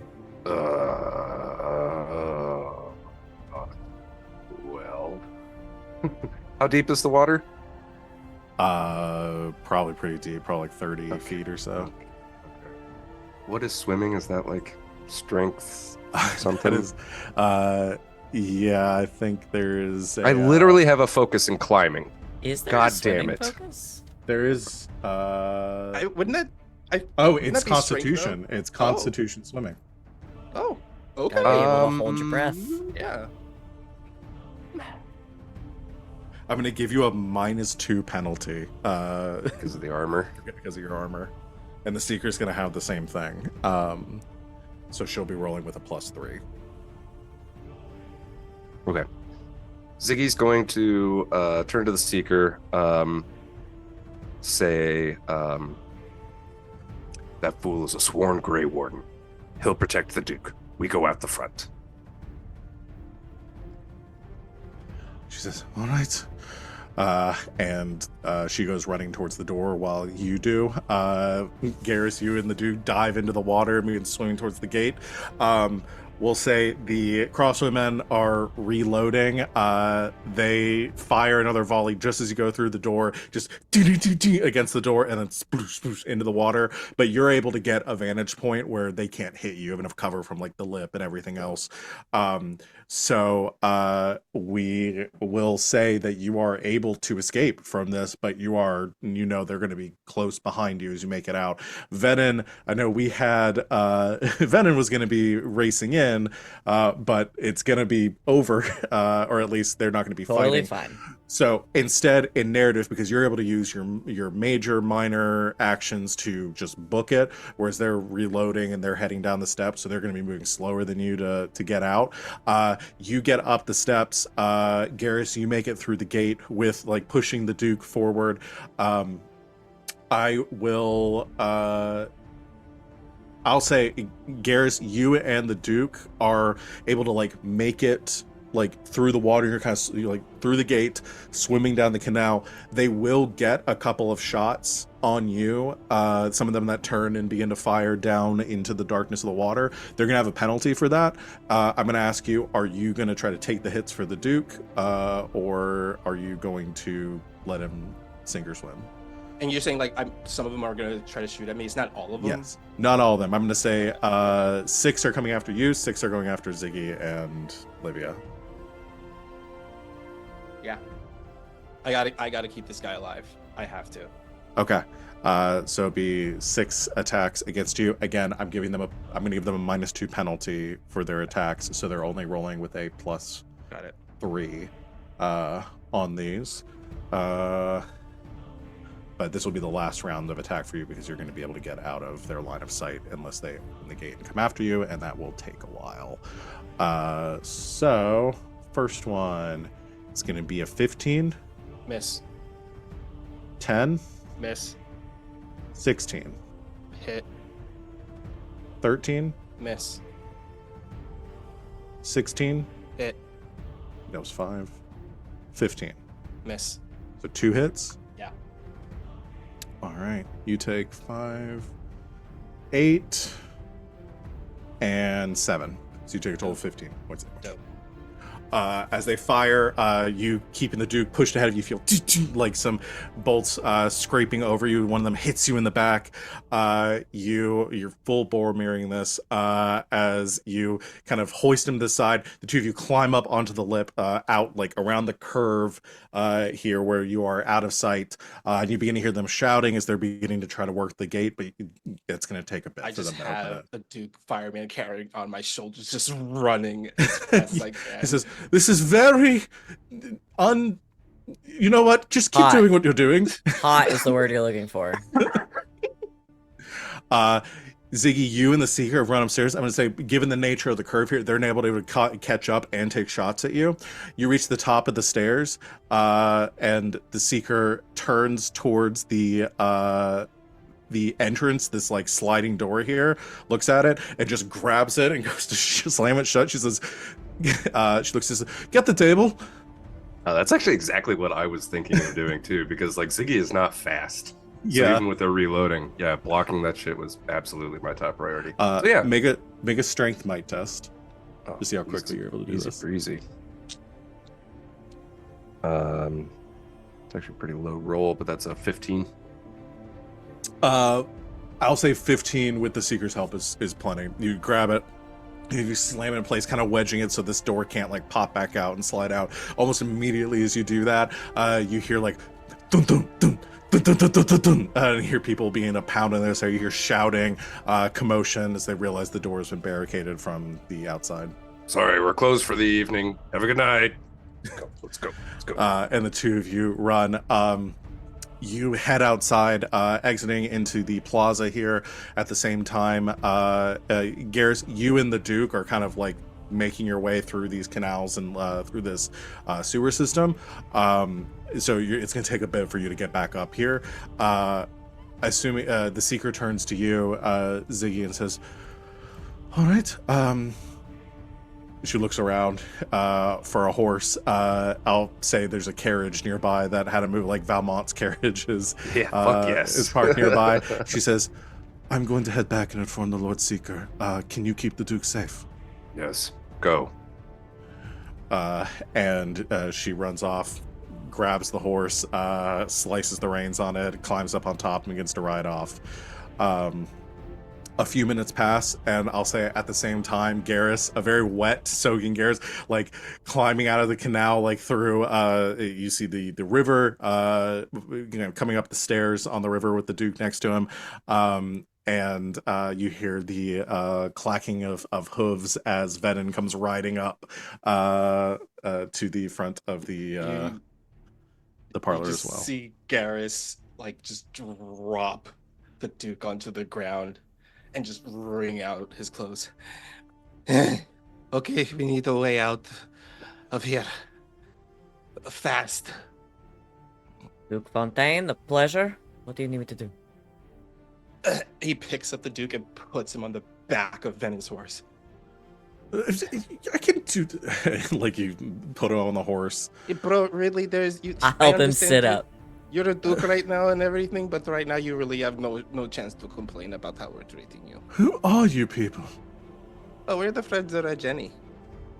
Yeah. Speaking of which, Roll credits. Duke Fontaine, would you like to have a drink? He looks at you and gives like doesn't even know. He's like, I don't. Yes, maybe. Let's get you somewhere safe. Where's Yasmera? Actually, where is Yasmera? Looks at Ziggy. Uh, Oh boy. Speaking of which, pulling bolts out of his armor. let's pan back across the city. Oh boy. Yasmera, you are following Reyes and Faye. Is there anything else you want to do, just follow? I want to know exactly what inn they're staying in. Okay. You follow them to the near the city walls, city gates. There is there's a bunch of inns here. They turn into one of them up through the doors. I don't have an inn here named. Hold on, quick fantasy name generator. The barge right in. I feel like that's copyrighted. It feels like it is. It's Okay, being used who's for gonna come somewhere. for me? I don't know. Daddy Twitch?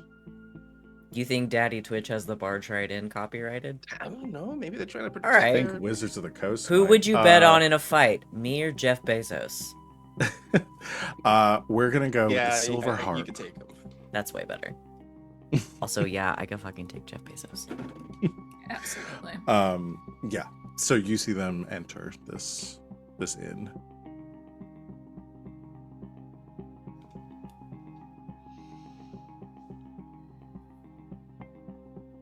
Can I peek in a window? How lively does it look inside? Yeah, so you see them head in and wait a few seconds. You move up through the window. You peer in. It's pretty dark down here. There's it's late. It's probably like 2 a.m. at this point. They are you can see like there's like a lantern. You see one clerk like behind, it's like half asleep, kind of resting behind the counter there, and some stairs behind, which you can assume they probably went up. Music, stop changing. Not seems appropriate.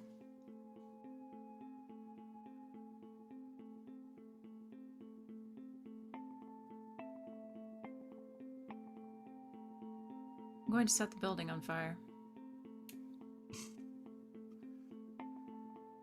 Send a message. Send a message. Would I happen to have, like, maybe just a little pinch of that explosive that I got from my mother?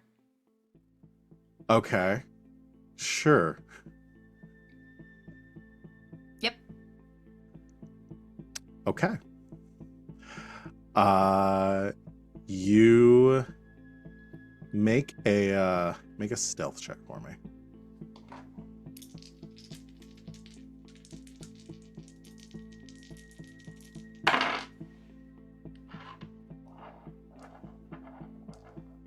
$23. 23. Where are you trying to start this fire? I'd like to start it right inside, maybe by a window. And then as soon as it starts, I would like to pull up my cowl and holler at the clerk. I suggest you leave in a hurry and set it and walk away. Okay. You said it. There's spark. The clerk is kind of like looks up and looks a bit confused for a moment. As suddenly fire goes on. He's immediately adrenaline hits. He's awake. Sees you and he says, "What?" And Get out. and you hear as you walk out suddenly shouting fire, fire, through the inn. You hear commotion beginning in the inn as well. Are you just like you're just leaving, I'm fully leaving. leaving? Okay. You begin to hear shouting from behind you. You begin to hear shouting for the guards. There's a lot of commotion. You see smoke begin to like plume up in the distance as the building catches fire. I'm gonna roll too to see how many other buildings catch fire that are connected to it. If this is just about to start a huge fire in this section of the city. This seems like see. the Marquis' fault. This is great- totally the Marquis. The Great Valeria Fire started completely pettiness. That's about right. Is it petty? It sounds like warranted actions. It to me. feels important. How It's many like a would I little roll? petty, What would be a reasonable? little bit. Oh, it's definitely slightly petty. I mean, everything Yaz does is slightly Slightly Yeah. petty. But I that's what we rolled love two about it. d6s just to see how many buildings get caught fire. I rolled 2 5s. It's gonna be a big old fire. You just hear a lot of shouting. You hear bells going off, commotion, just chaos behind you as you leave. Around that same time, as Yaz, you are skulking back to the are you heading back to the Sweet Slumber Brandy Player? Okay. My work here is done. Venehn, you have the Duke. Are you leaving with the Duke? It seems like he's my responsibility now. Okay. So yes, I will get our wonderful friend Duke Fontaine to safety. Okay. You could. I'm trying to think of your best options. He could probably tell you of a few people in the city that he would trust to go to, other nobles, or you could take him back to the Chantry. I mean, I could take him back to the Red Jenny. Honestly, that's what I thought you were going to do, was take him back to the Red Jenny. Because It's I'm also kind of not on afraid fire. of Mhm. what I'm gonna find there. At the Chantry. No, at the Red Jenny. At the Red Jenny. Yeah. Because what's her bitches fuck was did something. up to She some did shit, something. and I don't trust it. I would say take him to the Chantry To the because the Chantry. Seekers are going to want to find out everything anyway. And Yeah, he's a very powerful person who was there firsthand for a lot of it. yeah. Plus, I will just say, even though you saved his life and everything, you did just identify yourselves as wanted criminals, and No, that's mean, fair. He's a duke. Yeah. Okay, yeah. I'll take him to the Chantry. okay, he is pretty stunned. Also, still a little drunk. That's okay. As long you as he take him hangs back. on. You take him back. We're gonna kind of. I want to get everyone back together. I'm trying to figure out the best way to do this. It's gonna take I Yaz don't- a little while yeah, to walk. I don't back. necessarily feel the need to play this out. Venehn has Oh, a very brief strut. conversation with She's him about strutting. like. Of course she is. Look at her. She's still in that dress. We can say you on. take him back to the Chantry. I think Venehn is just like a where- very brief, like kind, not like threatening in any way, like conversation with him about like, this is very important. Like, I know you understand how important this is. Like, please tell the Seekers everything you saw. Like, come on, bro. Yeah, he's not gonna argue. Just, yes, I'll tell them everything. Thank you. You are safe Thank here. you. And he is. I tuck a little red handkerchief into his pocket where his pocket square is missing. Nice.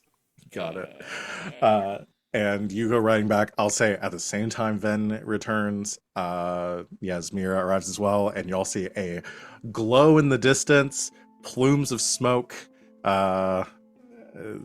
bells ringing, sounds of a massive fire having broken down out in that section of the city.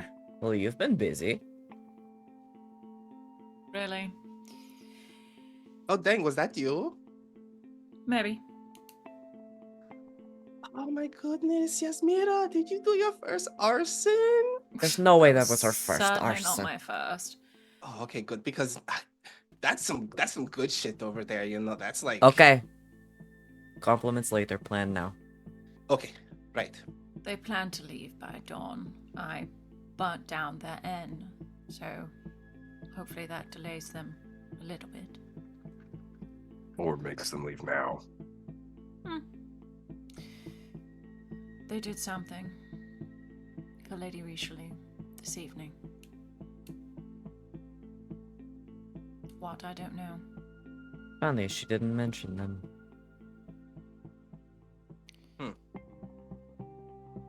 Well, They also said that we know far less than they assumed. Do you think that's true, or do you think that's them underestimating us again? A little bit of both. I have to agree. I think it might be a combination of both because Valmont just kind of saying the same things. Like, I made a huge mistake by doing this, and all that kind of usual bullshit. But if you're saying what you said, there might be bigger things going on. What should we do? Go home, if it's still standing. Why wouldn't it be? What else do you think that Lady Richelieu would want done this evening?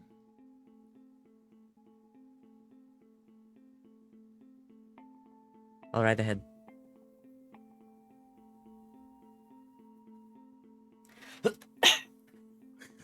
All right. Cowboy Venehn takes off. I took the riding skill. No, it's perfect. So Glad you long finally get to ago. Use it.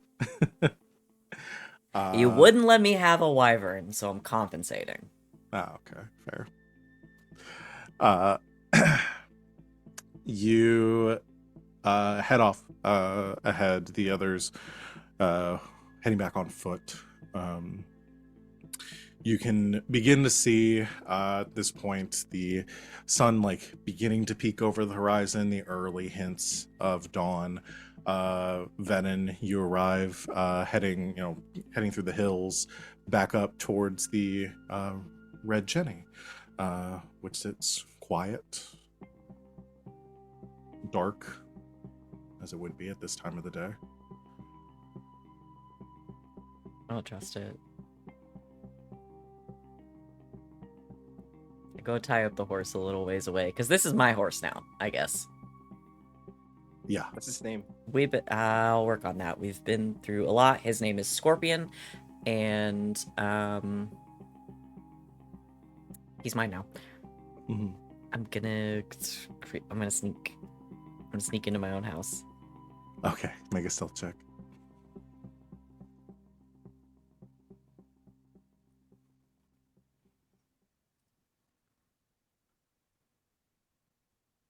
$21. 21. Okay. So you come in through a side entrance. Sneaking in, it's quiet. You head into the main room, looking around. Everything seems to be in order.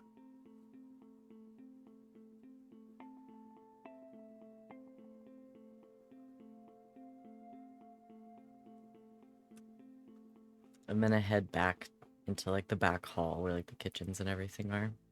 Mm-hmm. Head to the back hall. There are a couple of rooms attached back here. You hear a bit of snoring from coming from a Kant's room.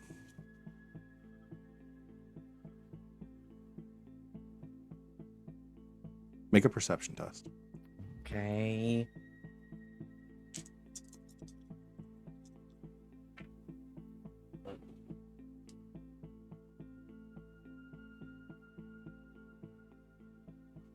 $17.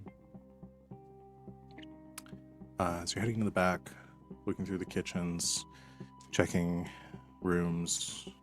Everything seems to be in order. You head back past the kitchens.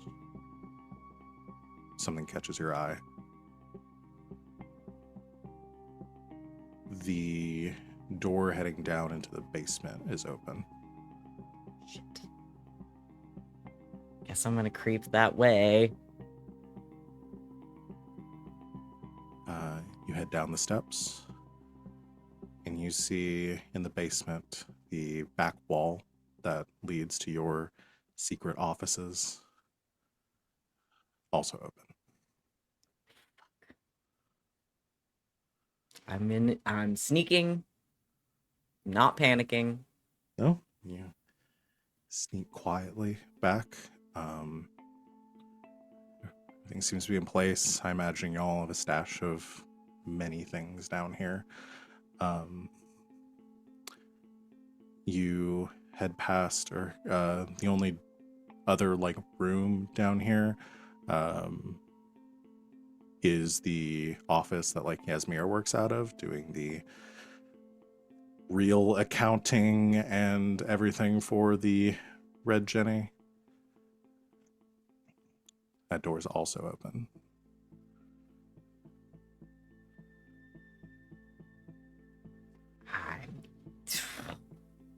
I just want to make sure there's no one in here. Actually, like, you don't see anyone. go all the way through. You head into that room, and this is the first sign of something out of place. As you see all the papers, ledgers, accounts, correspondence between your contacts for your jobs and everything else in between is gone.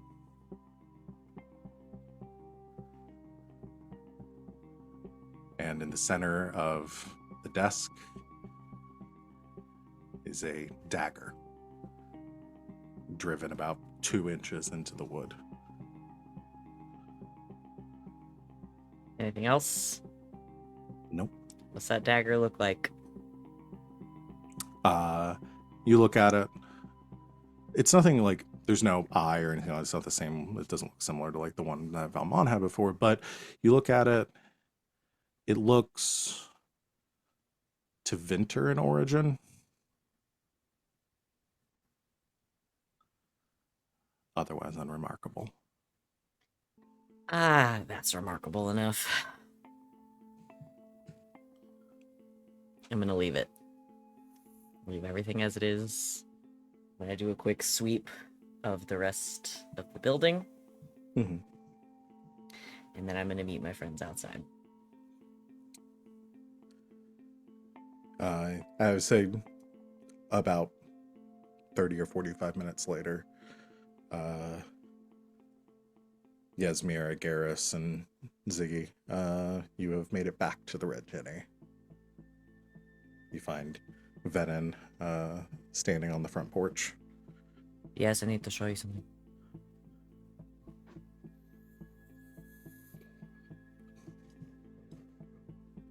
He's fine.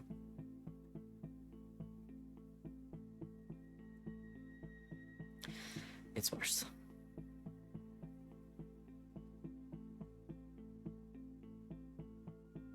Follows.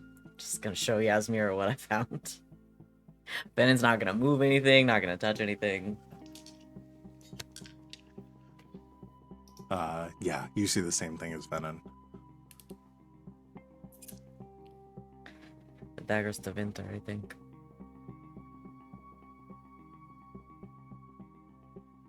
Anything else Yas can glean of the scene? I won't have you make a check. No, there's nothing else. They've cleared us out. Seems like it.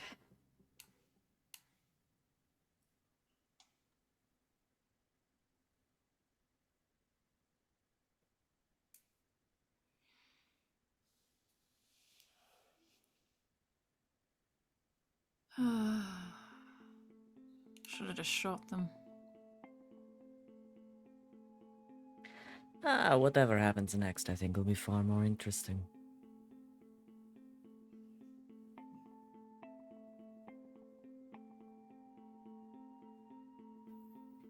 What do you want to do? Find them.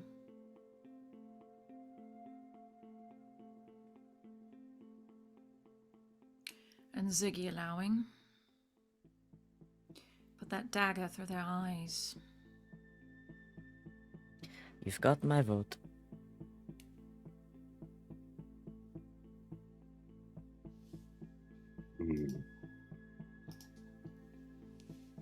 You all know how I feel. No, I don't think we do. They need to come in alive. It's my sworn duty and what I want. Who exactly are you swearing to these days? Well, the wardens, same as always. It's the oath I made a long time ago. Not one to break them.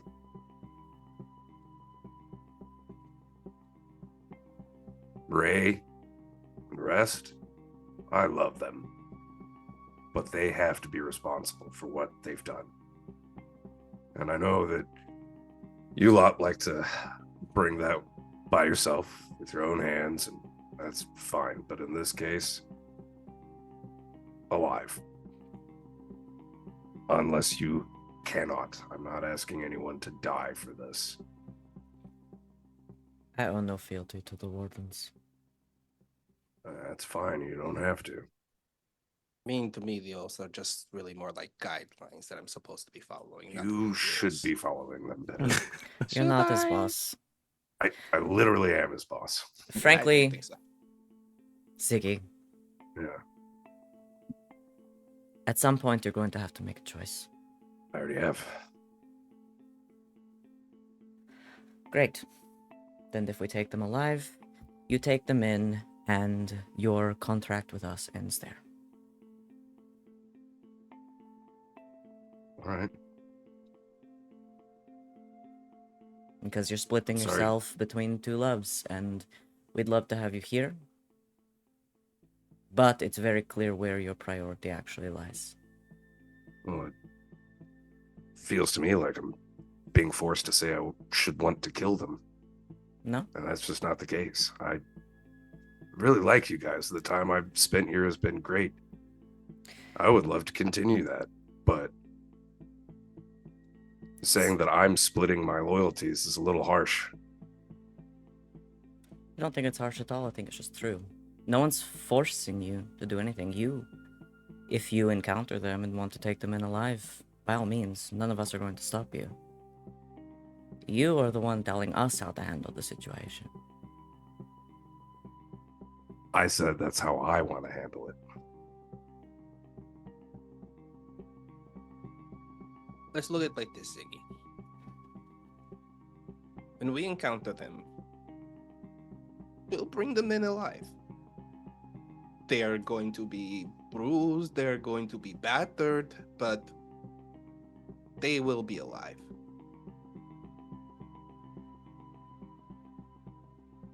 I can make you no such promise. It's up to you what you do with that. All right. What about you, Yasmera? Hope they're burned alive.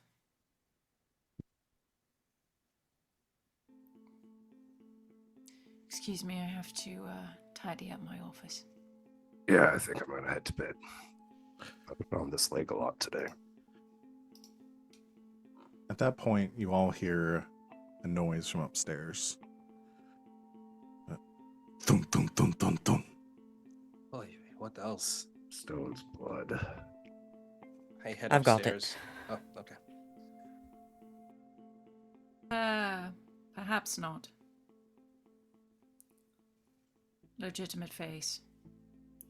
Given everything that has occurred tonight.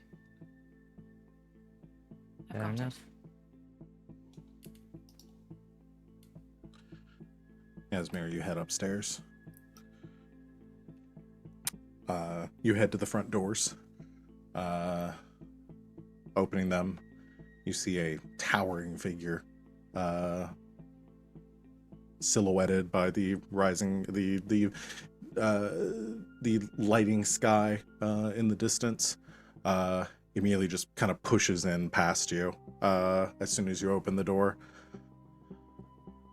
It says, "You and yours need to get out of here now." Who the hell are you? Lowers her hood, and you see a familiar face of your mother. As she limps into the room. Talus turns to you and says, "You need to get out of here now." What's coming? The city guard. Apparently, a sizable amount of information has been given to them connecting your vineyard here with the criminal activities of the Friends of Red Jenny. A connection, honestly, I'm surprised it's taken them this long to make, but combined with that and the sworn testimony of one Lady Octavia Richelieu, testifying that her attempted, and I believe at this point, successful assassin has also made base of operations here. Who the fuck told? Who dropped a dime on us? Faye. Faye came in, stole our shit, dropped it off for insurance. And we walked right into it.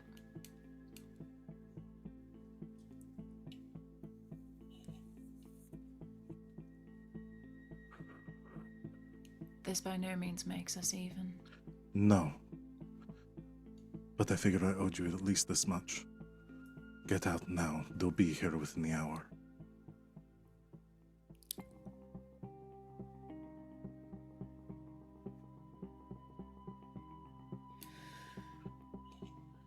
Rush down and tell the others. She heads back to leave. We have to wake everyone. Who the fuck burned us?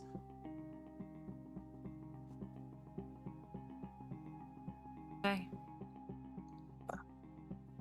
Little favor for the Lady Richelieu. As slow as I am, a Kant is not going to be easy to move. You Yeah. do have a wagon that you use to move your supplies in. I go kick in his door. Get up, old man. What's happening? I pull pants out of his cupboard or whatever and say, "Talk less, pants more." He puts on his pants. At Get that Reggie, point, like, the rest of the Reggie staff. comes out in his silk kimono. It's like, what on earth is happening here? We're taking a little vacation, everybody. We've been burned. Grab the bags. Shut it down. You pack quickly. Oh, you know we have burn At- bags. yeah. Come At the end of on. Oh, Yeah, everyone. well, The, I meant us, pack the the staff, wagon. the damn horses have burn bags. Come on. You load up as the night comes to an end and the sun begins to rise. Packing up one of the wagons, tearing off any Red Jenny winery paraphernalia you have on the side of it. Reggie and, oh god, what was the lizard's name? Mr. Tickletoes. Mr. Tickletoes loading up in the back, along with everything else, quickly grabbing everything you can, spur the horses forward, down the road, heading off towards somewhere safe, as in the distance, a regiment of nearly 50 Orlesian guards marches on the Red Jenny. And that's where we're going to end our session for tonight. Damn. Damn. I remember when we first got the Red Jenny, I was like, man, Val's just giving us this so they can fuck with it later. And then I just got so comfortable with it that now it's been so damn long. I'm like, oh. Pros and cons. One, you have 100,000 silver pieces. Y'all will be comfortable wherever you want to go. But I will say, for purposes, we're going to be doing another time jump for our downtime for next session. So you get to decide what y'all did in the interim when the Red Jenny winery was seized by city officials and where y'all went. But I also felt this is a legitimate progression of y'all to from enterprise to like fully mythic criminal organization. We went full like Fast and the Furious, and like we went full Fast and the Furious ending right here. You know, like Yeah. we got screwed over and we had to burn everything, and now we're on the run. Yeah. So a lot of prayer. So y'all can think about, you know, where y'all went. We'll talk about it next time. Like what y'all turned into your base of operations next, where you're operating out of, how this has changed your operations, realizing that, you know, having that front facing business also puts y'all at risk for your with your enterprise here. So but we'll get into that next time. You know, also level up from this too. Hot Yay. damn! I'm actually gonna level you up twice to stay on pace. Double hot damn! 15. Yeah. Ooh, we get our Uh, second specialization. Yeah, I was Oh. gonna level you up halfway through this mission, and then it ended up going a lot faster than I thought. I didn't really have a good beat to like do that with, so we'll just do it twice. Because my pace is still to try to want to get to level 20 by the end, so that's how I have to do it. Let's go. Yeah. So that's where we'll end it for tonight. Y'all want to do some stars and wishes? Yeah. All right, who wants to go first? I'm gonna go first. My star goes to Venn. There were a lot of really great moments. I was originally going to give my star to Venn for the interaction with Lady Richelieu, and I think that definitely still deserves mentioning. But the way the Venn interacts with Ziggy, it's often really difficult for me because it catches me off guard entirely, and I go, what? I thought we was friends. But it's wonderful, and I really like the tension it's creating. And I can't wait to see how that ends up. You know, whether it's some sort of catharsis or if it's like a real rift that just forms between whatever. I'm just here for the ride. Venehn wants to and I be like friends with Ziggy, but just Ziggy continuously gives this behavior of Venehn is like, oh, I can't fully trust you. Well, and it's Ziggy doesn't feel that way at Oh, all. I know, yeah, he's and that's what makes like, it so why scary. won't you just trust me? Ziggy's It's like, fine. obviously, this is My what I'm doing, and job. Venon's like, what the fuck don't you understand about this? Like, Yeah. yeah. Well, man. Yeah, and I'm really excited too with this time jump to see kind of how, you know, how we play into that It's gonna be really fun. when we get back in. But and I guess that's kind of my wish then, is I wish to see how the Ziggy Venehn relationship continues to evolve. And really with all of you, of course. But Yeah, that's me. Awesome. Thank you. Who's next? I'll go next. My star goes to Yasmera for just being like, welp, and just burning it all down, because there was like, she could have easily just like, I could walk away with this information, but no, I'm just gonna burn it down, because like, I was so why worried not? when you did that like the city guard was going to come down on the Red Jenny. Well, it happened anyway, so yeah. But yeah, it was just such a great moment of like Yasmera just going, you know what would those two idiots do in this kind of situation? And burn down the person they hate the most. So yeah, it's just one of those little things that just shows Yasmera's kind of like character progression of she's now doing fed up. Yeah, just doing more unhinged things when she's fed up is such a new thing for her, and I really like that. My wish, I have to go the same thing as Sita, because like I'm really curious to see how they really turned themselves into like this.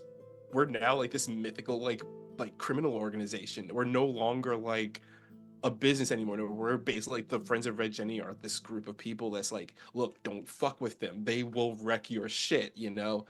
And I'm very curious to see how we're now living our lives now, because we're no longer like existing in plain sight. We're now just doing, we're surviving, but we have our methods of surviving in the more criminal underbelly of the world rather than out there in public. Absolutely.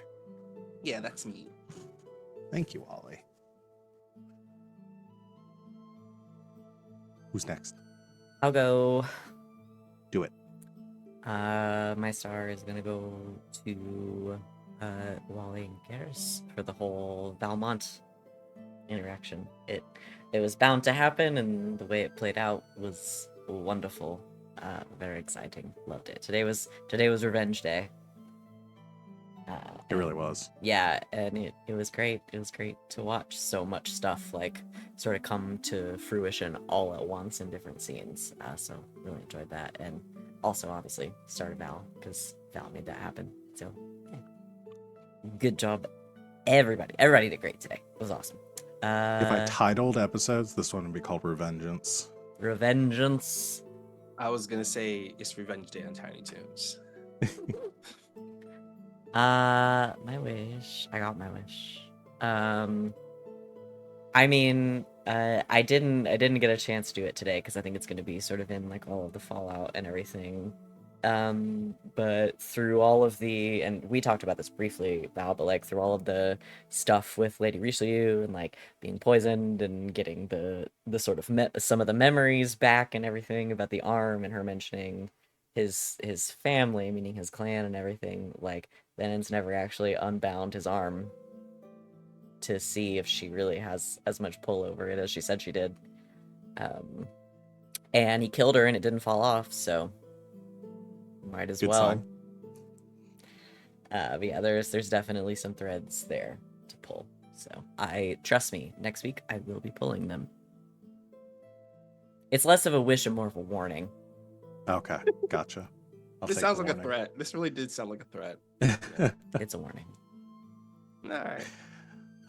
Thank you, Van. Sid, I think you're the only one left. Uh-oh. I think I just have to cop out and give a star across the board. It was Vengeance Day. So many lovely moments. So much lovely tension. Yeah. It's baller. Per usual. Wish.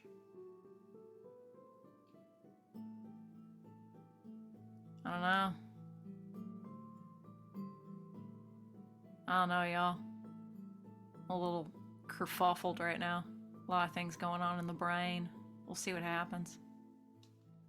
Well, I have to say, lots of options. World is y'all's oyster. Next session.